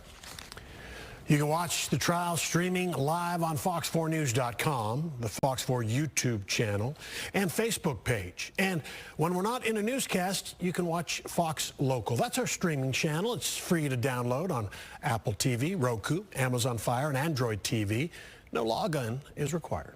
In that case, what would the result have been of you agreeing to settle at the mediation with Darren McCarty? Objection calls for speculation and hearsay. Overruled. We would have received pennies on the dollar. Mr. Chester, how much money did your client, the Mitty Foundation, invest with Nate Paul? $3 million. Well, in these two projects, $3 million. There were some other projects as well. Okay, but the projects that are at issue in the litigation we are here to talk about, the Mitty Foundation invested $3 million in charitable funds with Nate Paul, correct? With family foundation funds, yes. Yes, and when we say family foundation funds, those are funds that were committed by the family to the charity, true? Yes. Okay, and of those $3 million that were invested in this program with Nate Paul, it's really a private equity real estate deal, right? It's a limited partnership. Yeah, which we generally refer to as a private equity deal, right? There's a slight nuance difference, but it's similar. Yeah, it's very similar. You're in business litigation, correct? Yes. You've been in business litigation a long time, right? Yes. How many years? Well, I've focused on commercial litigation about the last 10 years. Before that, I did other things. Okay. I just want to make sure that I can harmonize this for everybody. The Mitty Foundation invested $3 million with Nate Paul, and they're going to get $23 million back, right? Right. We invested in 2010, 2011. Yes, sir. Right. AG's office was trying to foster a settlement between the parties, true? They were trying to force a settlement on us. When you say force, they can't force you to do anything, can they? They were applying pressure. They did not, they weren't successful, but they tried. They couldn't force you to do anything, could they? I'll stand by my previous answer. They were trying, but they could not force us. I appreciate your answer, but I need an answer to my question. Okay. The Office of the Attorney General could not force you to settle anything, true? No, just pressure us. So to make sure that I understand, there would be times you were at lunch but not seated at the table and eating with them? That's correct. How many times did that occur? Dozen and a half. And what about trips to Nate Paul's business? How many times do you recall that happening? At least a half dozen. Were you ever at Nate Paul's home? No. And did you ever see Nate Paul join Ken Paxton at the office? Only once. Is Nate Paul going to be considered a co-conspirator for the purpose of this line of questioning or not?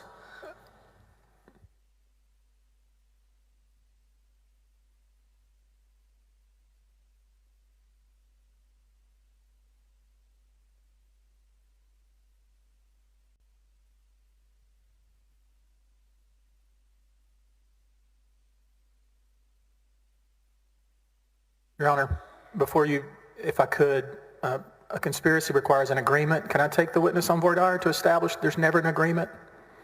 A conspiracy at its heart requires an agreement between two parties and then acts in furtherance of the conspiracy. There's been no evidence whatsoever in this trial. There can be no evidence in this trial of any agreement between Nate Paul and Attorney General Paxton. This witness will confirm that. I would like to take him on voir dire to establish that, and we'll put an end to all this. If I may clarify, it is not incumbent on the sponsoring witness to establish conspiracy. That is an obligation of the court or the presiding officer. This entire case has been about Nate Paul and Ken Paxton, and I understand why they don't want it in, but that goes to weight, not admissibility, and he can be crossed on these issues. This entire trial has been about Nate Paul and Ken Paxton. Two questions, Your Honor, to establish with this young man that there's never an agreement. He never heard an agreement, no conspiracy, and we can quit talking about that. They can use this word all day long like they've been, but they cannot establish an agreement between Nate Paul and Ken Paxton.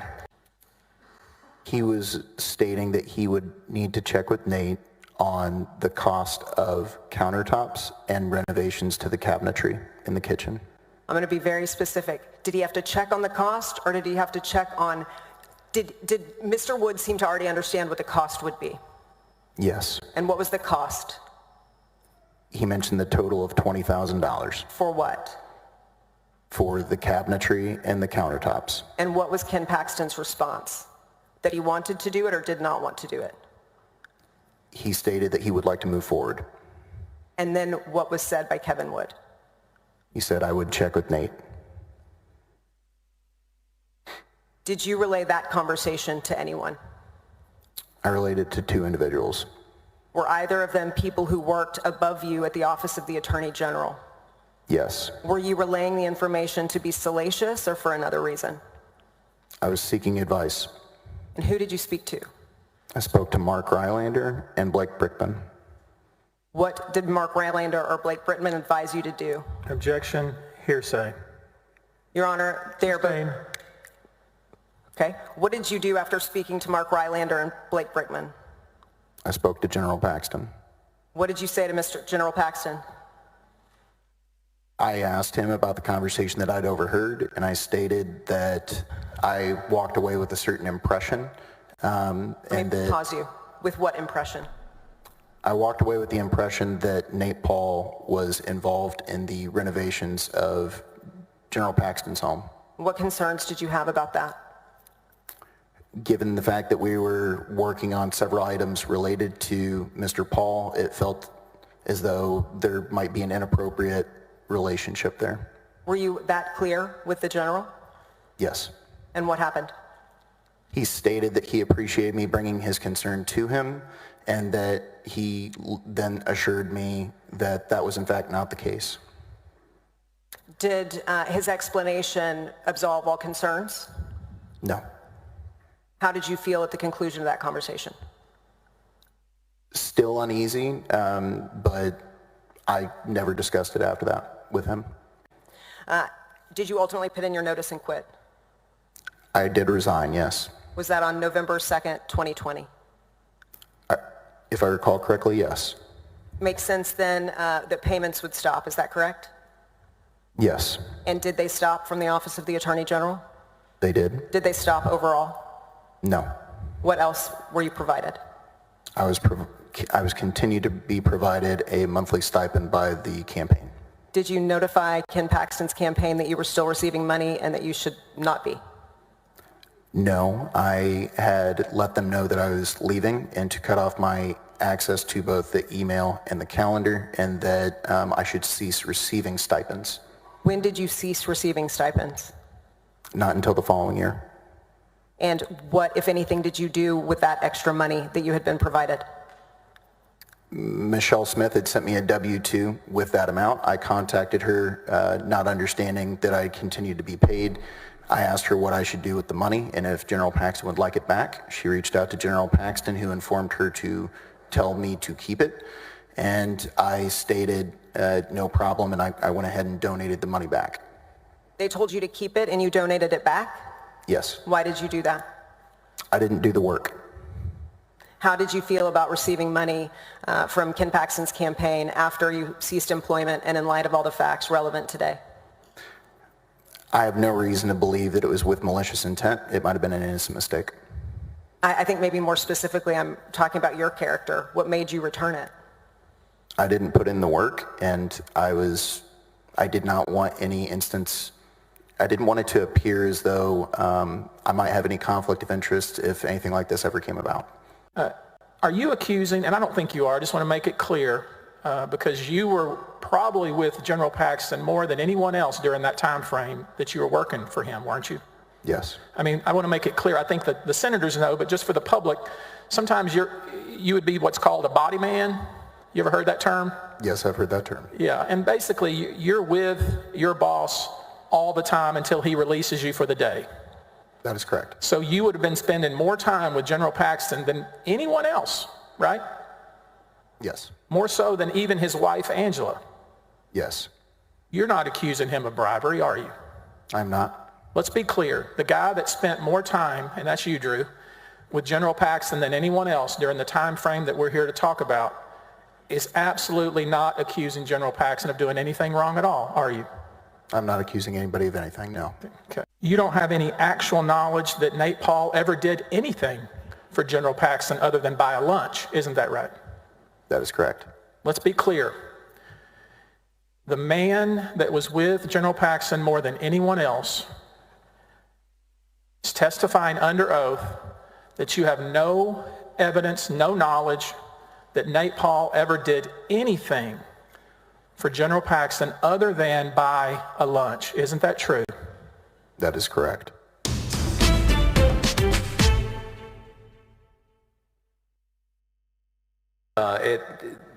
Was this on your radar screen at first? No. How did it get on your radar screen? It got on my radar screen because General Paxton particularly wanted to intervene in this matter. I don't think my first discussion about this matter was with General Paxton. I think it was probably with Jeff Mateer. But at some point,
Bailiff can bring the witness back in.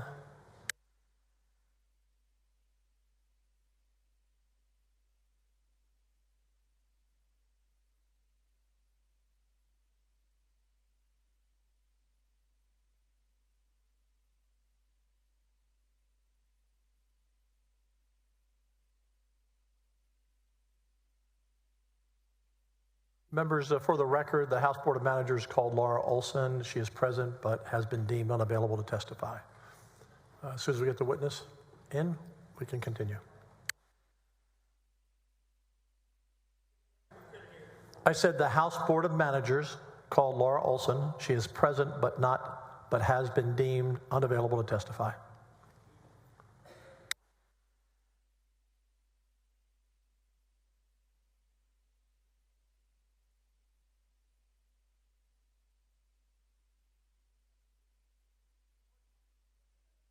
The statement has been made by the court. It says what it means. Both sides have agreed to that statement. Both statements have agreed to that statement.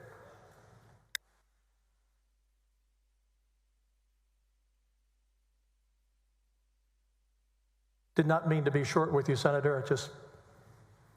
I'm not amplifying the orders we give. It's stating what both sides agreed to in writing. Mr. Hardin, you can continue. Thank you, Your Honor. Stacy, well, first of all, very quickly, let me ask you, were you familiar with the House situation in terms of the Attorney General and the fact that it was having construction and they had to move out for a while and so on? No, microphone, and there you go. Yes, sir, I was. All right. You've testified earlier that the Attorney General's office was right next to you. In addition to that, would you regularly get reports from and follow information from Mr. Wicker? Yes, the scheduler and the executive assistant, Mr. Wicker, both reported directly to me. And do they give documents to you as to what they're doing or anything like that? They did, and we met weekly. And so from your own personal knowledge, do you know when the Attorney General moved back into his house? I do. When was that? Sometime around mid-July, around the 18th or 19th of July. All right. Now, were you also aware of the name of who was the company that was doing the work on it? Recently, I became aware of that company's name. Well, at some time, did you actually do some research into that person on your own after you were terminated? I did. And at the end of the day, the names, you of course know Mr. Nate Paul. Were you familiar with the name Kevin Wood? Yes. And were you the name of a person who went by the name of Raj Kukar? Yes. And have you reviewed certain materials concerning those people's names? I have. I'm going to ask you, if you would, Stacy, this exhibit is already in Your Honor. I think the defense put in Exhibit 134 is already in, and they put it in mass, and that production included the pictures. I believe it was the production by Mr. Wood. Yes, okay. Could you put up Exhibit Wood with bait stamp Exhibit 134.050? Could you put it up with the bait stamp 6211, please, Stacy?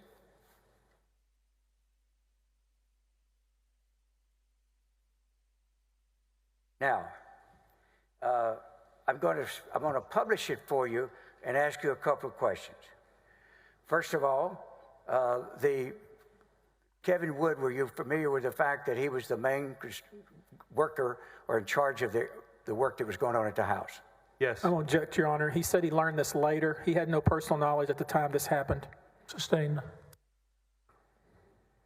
This particular document that the defense put into evidence says, Nate worked yesterday 7 a.m. to 10 p.m., got home, and fell asleep. Going right now to start guys on K job. Mr.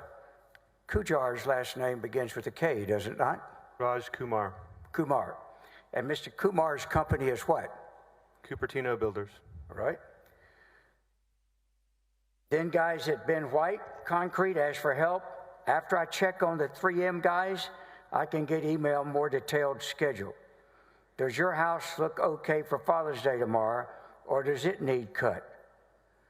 And this particular email produced by Mr. Wood was sent to whom? To Nate Paul.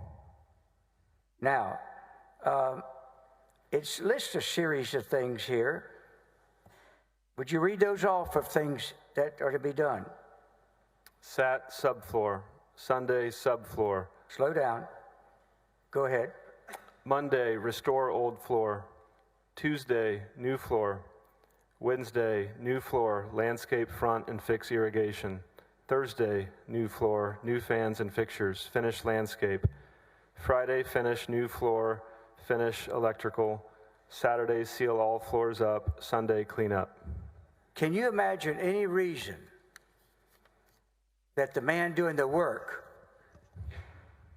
on the Attorney General's house would need to be informing Nate Paul of the schedule and the work being done? I cannot. I'm sorry, Your Honor. He's assuming that this has anything to do with Ken Paxton's home. This is not the witness for this. I object. These documents, these are actually taken. Let me make sure I'm not falsely accusing him. Hold on. Is he seriously contending? We'll take some time out. I don't want to. This is an exhibit he produced. He used photos in this deal. He wanted photos of the house.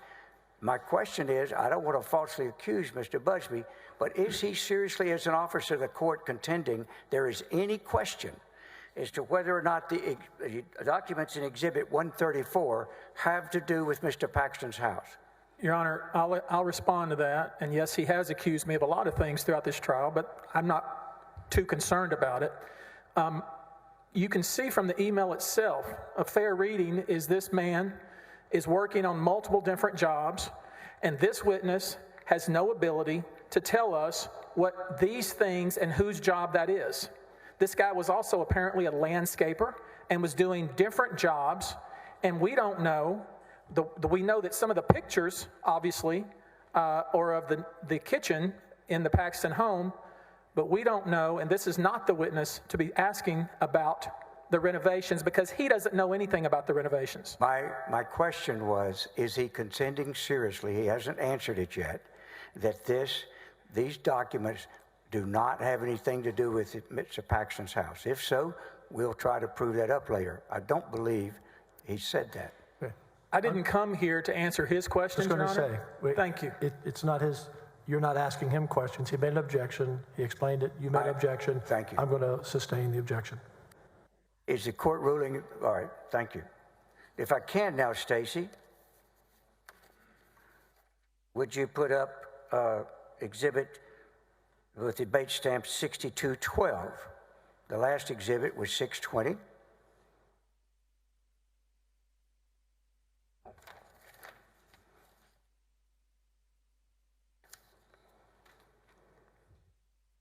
This one's dated, actually, I thought 622 was the next exhibit. These would be 6212, 6215 is what I really mean to have up now, Stacy. I'm sorry.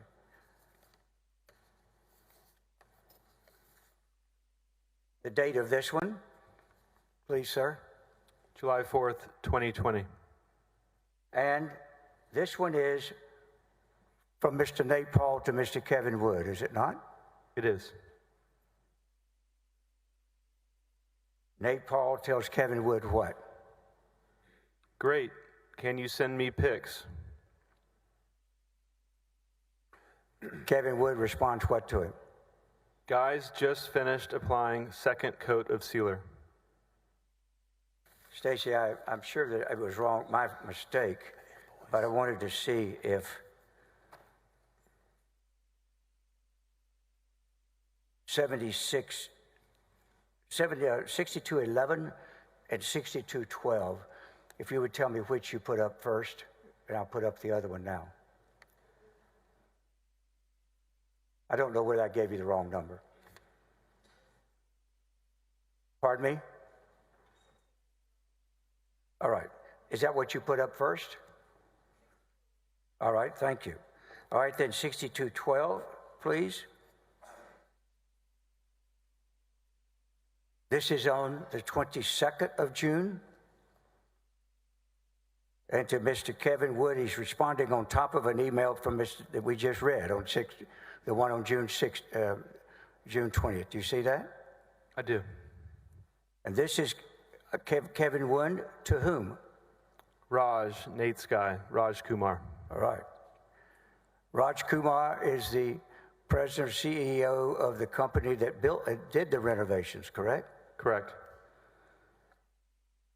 And then below that, this is he's forwarded Kevin to Nate Paul. So essentially, what's happened with this email? How does it begin? Kevin Wood forwarding the email, you tell me.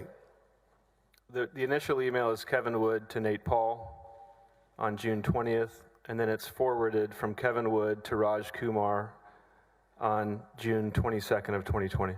So we now have we not, or have we, communications between the man doing the actual on-the-site construction, updating Nate Paul, and then the man on the site doing the construction, communicating with the owner of the company that's doing the construction, correct? We do, that's correct. And so in these messages back and forth, if they are in fact communicating about the lieutenant, No problem, Senator. No problem, Senator. I'll put general if I have to. The Attorney General, the people who are doing the work on the Attorney General's house are all communicating among themselves, are they not? That's correct. And they're communicating about the Attorney General's house, are they not? That's correct. Now, I want to look at, if we can, 6216, please. Actually do 6215, Stacy, please. Now this one is dated, the other two were the 20th of June and the 24th of June. And this one's dated July the 4th, is it not? That's correct. And it's from whom to whom? From Kevin Wood to Nate Paul. And Nate Paul says what to Mr. Kevin Wood? Great, can you send me pics? And he's saying that in response to Kevin Wood telling him what on Saturday, July 4th? Guys just finished applying second coat of sealer. Stacy, 6216, please.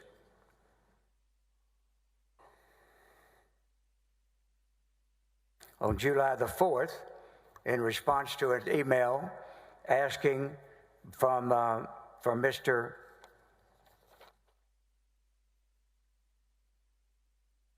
Paul, can you put together, please, Stacy, side by side, 6216 and 6215?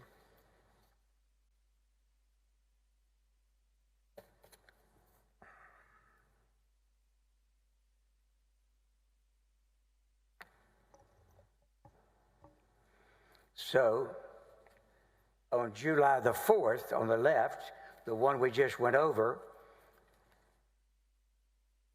Nate Paul asked Kevin Wood to send him pictures of the work they're doing, correct? Correct. And then if you go over to the right, Kevin Wood does what on the same day, on July the 4th? He sends him the photos. He says, does he not? This time, Kevin Wood includes Nate Paul and Raj Kumar, on both of them, on multiple pictures of the house, correct? Correct. Do you have any idea why those three would be communicating like that if Nate Paul had nothing to do with the Attorney General's house? Objection, speculation. Sustained. Now,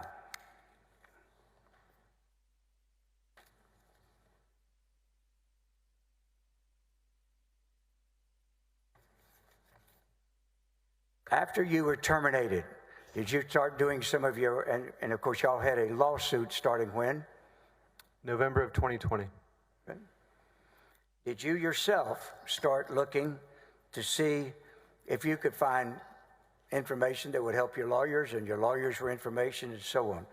Did you come into discover a receiver's report that had to do with Nate Paul's businesses? I did. And did you, in fact, yourself obtain that report and give it to us? I did. I'm going to show you what it has been and ask that that Stella submit to the court on the other side. This is a new exhibit, Your Honor.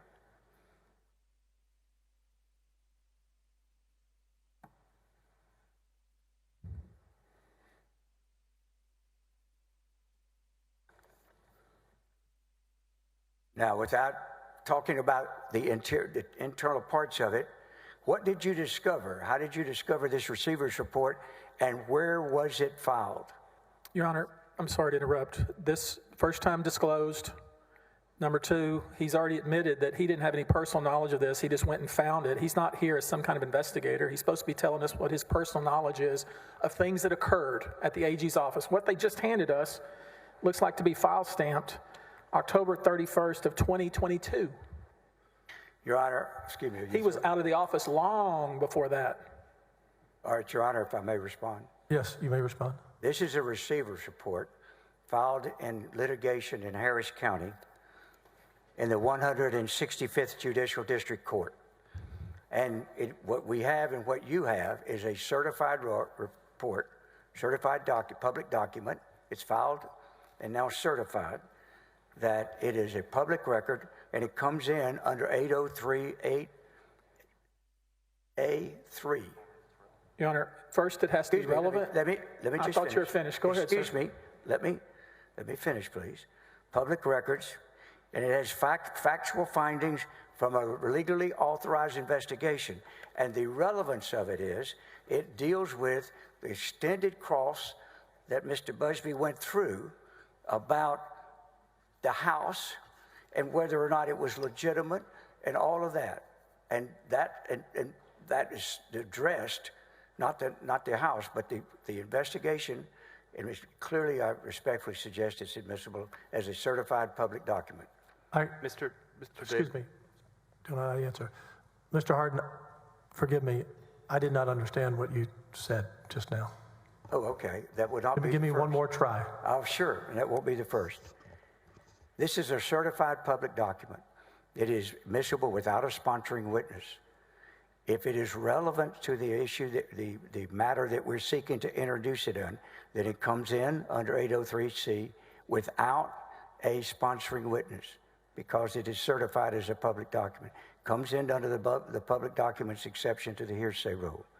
And in this particular case, the reason it is relevant, I will refer the court, perhaps would help you if you look on page, if we use and so that you can yourself look,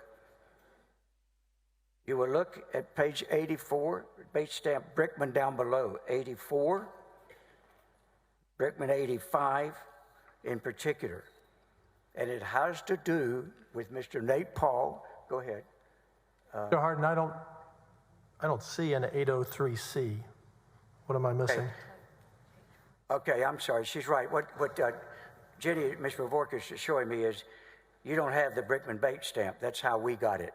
So we then went and got a certified copy. And so what you would be looking at is page 47 of the report. Okay, but I was asking the question of why it could come in 803C. I don't see an 803C. And more particularly, if I could. Excuse me. I don't see an 803C. Unless I'm missing it, I see 803 1 through 24. If we can, if you look at page 72, Your Honor. I'm asking the first question. I don't see an 803C. I may not be looking at the right thing. Yeah, that's right. if you're looking at the rule. Yes, sir, I am. Okay. If you're looking at the rule, it's 8038C. I've got a lot of help, and obviously I need it. Yeah. So we got 8038A2. Thank you, Dick. And 8038A3. If you look at those, I would make it very much. You see, you made me dangerous. You made me start looking at these numbers, and there's not an 80C3. There's an 808. Yeah, it's 808C. Okay. Okay.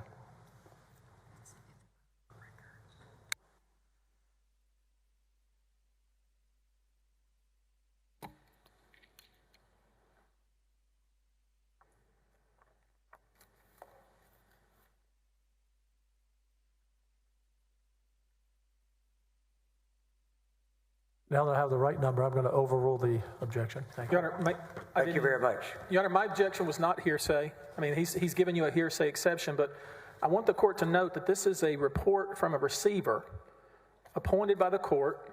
His opinion, it uses the word opinion multiple times in the document, and it was done 2 years after the events in question in this case. Has no relevance to this case. It's an opinion of somebody, Seth Kretzer, out of Houston, who, if he had some opinion that the court found relevant, then he should come here and be cross-examined. We can't cross-examine a report from somebody who's not in court. So, Your Honor, there's 3 or 4 different reasons why something like this should not be admitted. First of which is that it's years after the events in question. 2, it's written by a lawyer who's been appointed to be receiver, and it's filled with his opinions about this and opinions about that, which I guess would be some sort of expert type opinion, although we haven't qualified him as such. There's a lot of reasons why this is improper. And the last one, and I think maybe the one you might find most important, they put this on their exhibit list yesterday, and I just got a copy of it right now. So how am I supposed to, 100 pages of opinion by a receiver out of Houston, do anything with this? This is completely improper for various reasons. Your Honor, that's always true of any publicly admitted document that comes in without a speaker. Right now, that doesn't have a prepared cross. He's free to subpoena any of these witnesses. This talks about the very 3 people that we were talking about and the arrangement that they have. They put it on the list yesterday. I try to... Okay, gentlemen, stop. I'm going to relook at this. I based my ruling on your exception. Thank you, Your Honor. But he has brought up several other points. Thank you. Now, if I can... No, I said wait. You can stop the clock for a moment. Thank you very much.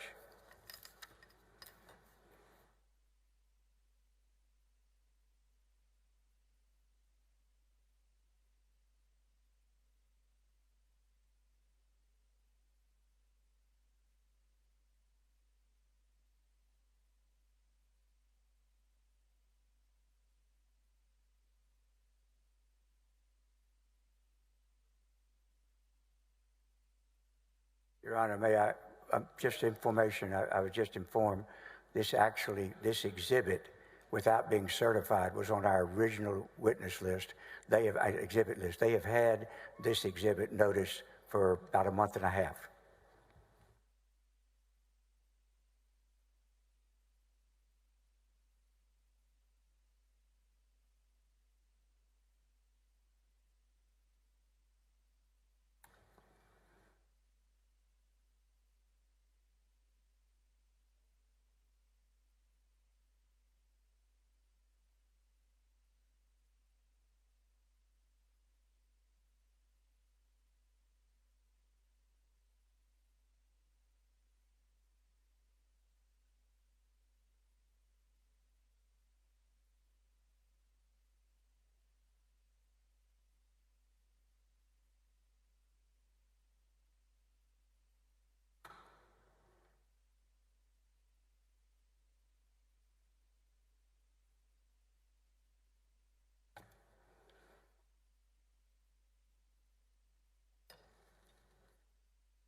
Pardon me, Your Honor. This may not address what you're talking about. I just wanted to be clear in the record. Our original notice to them of this exhibit was Exhibit 129 in the middle of August. Did you change the number on the exhibit? We not changed. You know, we did because the new one was certified. That one wasn't certified, but it was this document. We listed this exhibit. That's what they've had since mid-August, and all we did was introduce before you a certified copy of the exhibit that we had previously done. I can tender it to the court if the court wants to look at. Yeah, okay. No, that's fine. That's fine. Thank you.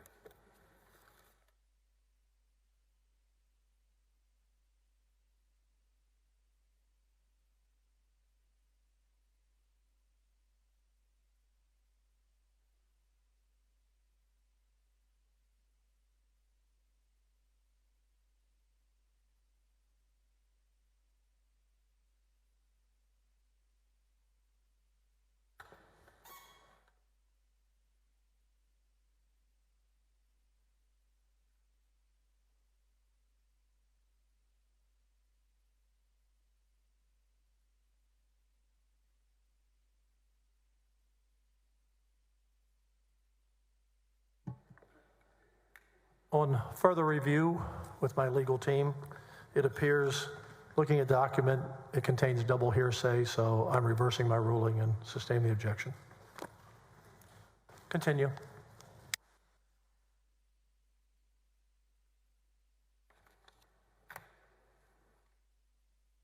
Finally, Your Honor, we moved to introduce the grand jury subpoenas as Exhibit 172. This is very bulky. These were the subpoenas, the grand jury subpoenas that have been mentioned throughout the case. I'll tender to Mr. Busby, and because of that we just have one copy for you. Did you resume the clock? Did you?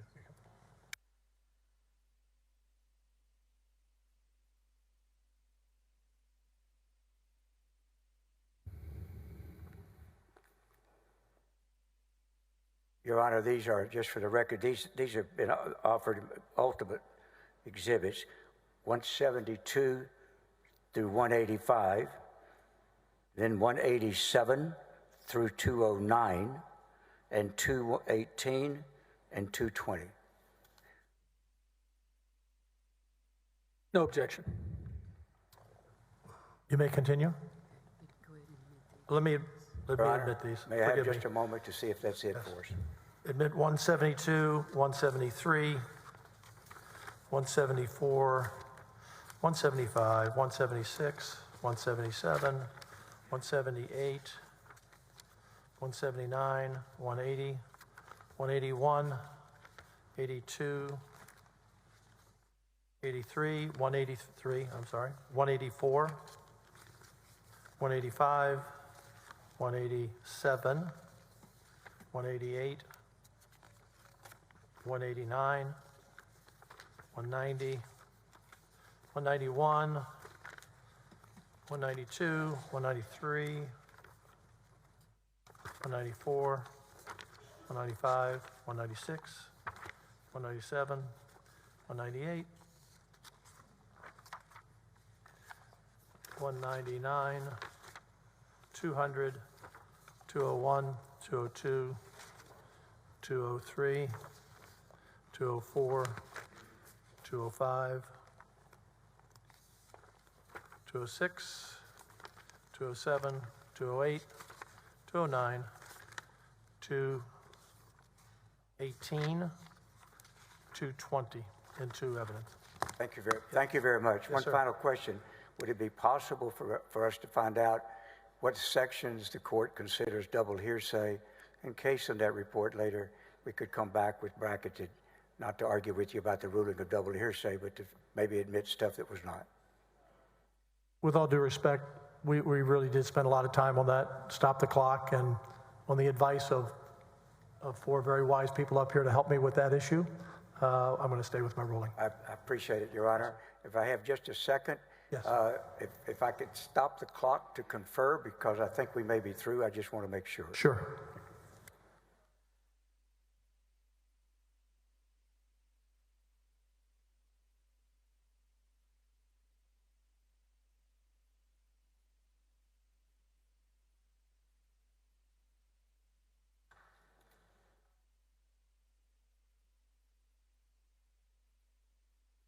Your Honor, at this time, the House of Managers rest.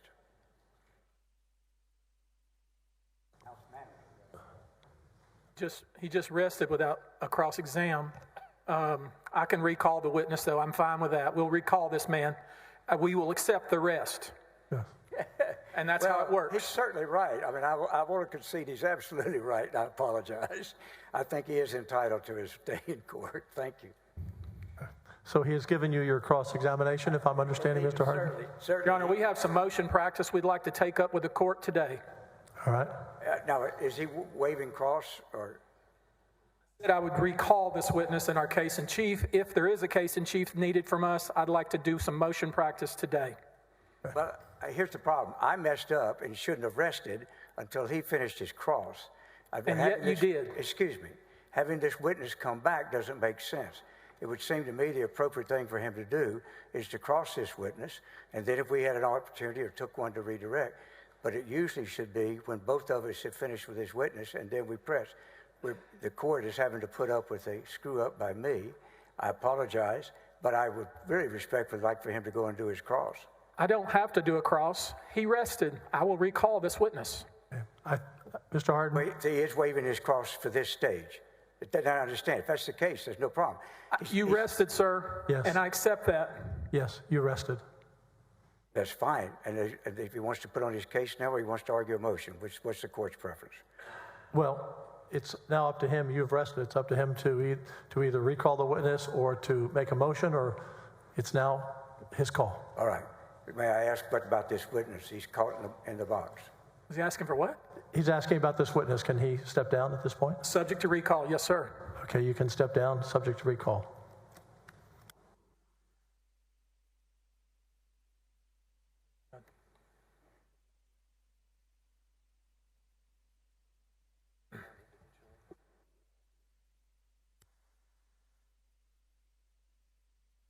Your Honor, we've seen, Your Honor, the House is...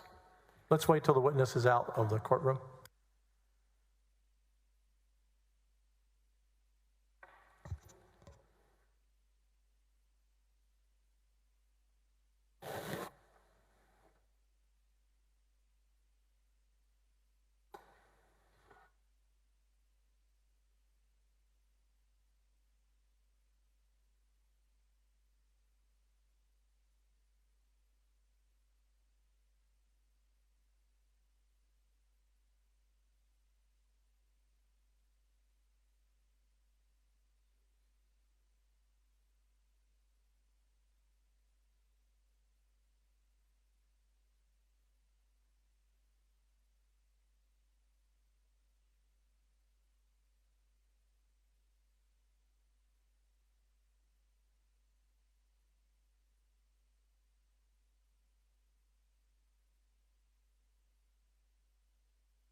Mr. Busby.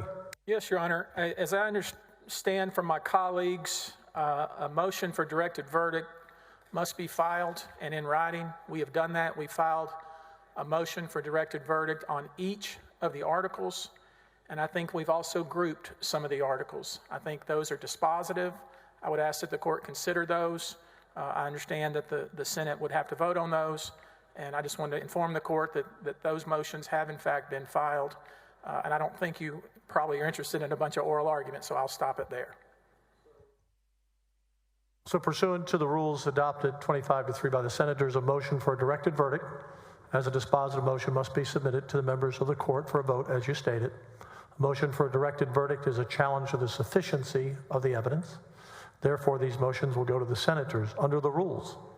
It takes a majority of members present, that is 16 voting members who are eligible to serve as jurors, to grant a motion. If a motion fails to get a majority vote, the motion will be denied. And I'll sit down and hear. Do we have the motions? They need to be presented to the court. Excuse me, Your Honor. It has to be submitted in writing, does it not? Pardon? It was submitted in writing. I think you. Yeah, in writing. We have to receive it in writing. Your Honor, we have a cross motion that we will be filing. that is being filed as we speak. We'd like to take that up at the bench if we could. So when would you like to take that up? Now would be fine if we could take it up, please. So We need to get the court a paper copy, but but we have in fact filed it electronically with the court. I need a paper copy, as we did earlier with the other motion that was filed. Very well. We'll get on that right now. Sounds like you have multiple ones. Thank you.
We're going to stand at ease and for the jurors to meet.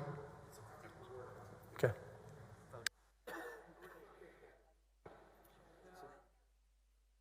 That would be eligible jurors to meet.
Members, after consultation with the jurors and both parties, both motions have been withdrawn, and the defense will now call their first witness. Mr. President, Mr. President, the Attorney General calls Professor Michael Gerhardt. Bailiff, bring in Professor Michael Gerhardt. Mr. President, before we proceed, may we approach? Yes, you may.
Members, since we're having an elongated discussion up here, we're going to adjourn for the day at 9 o'clock tomorrow morning, okay?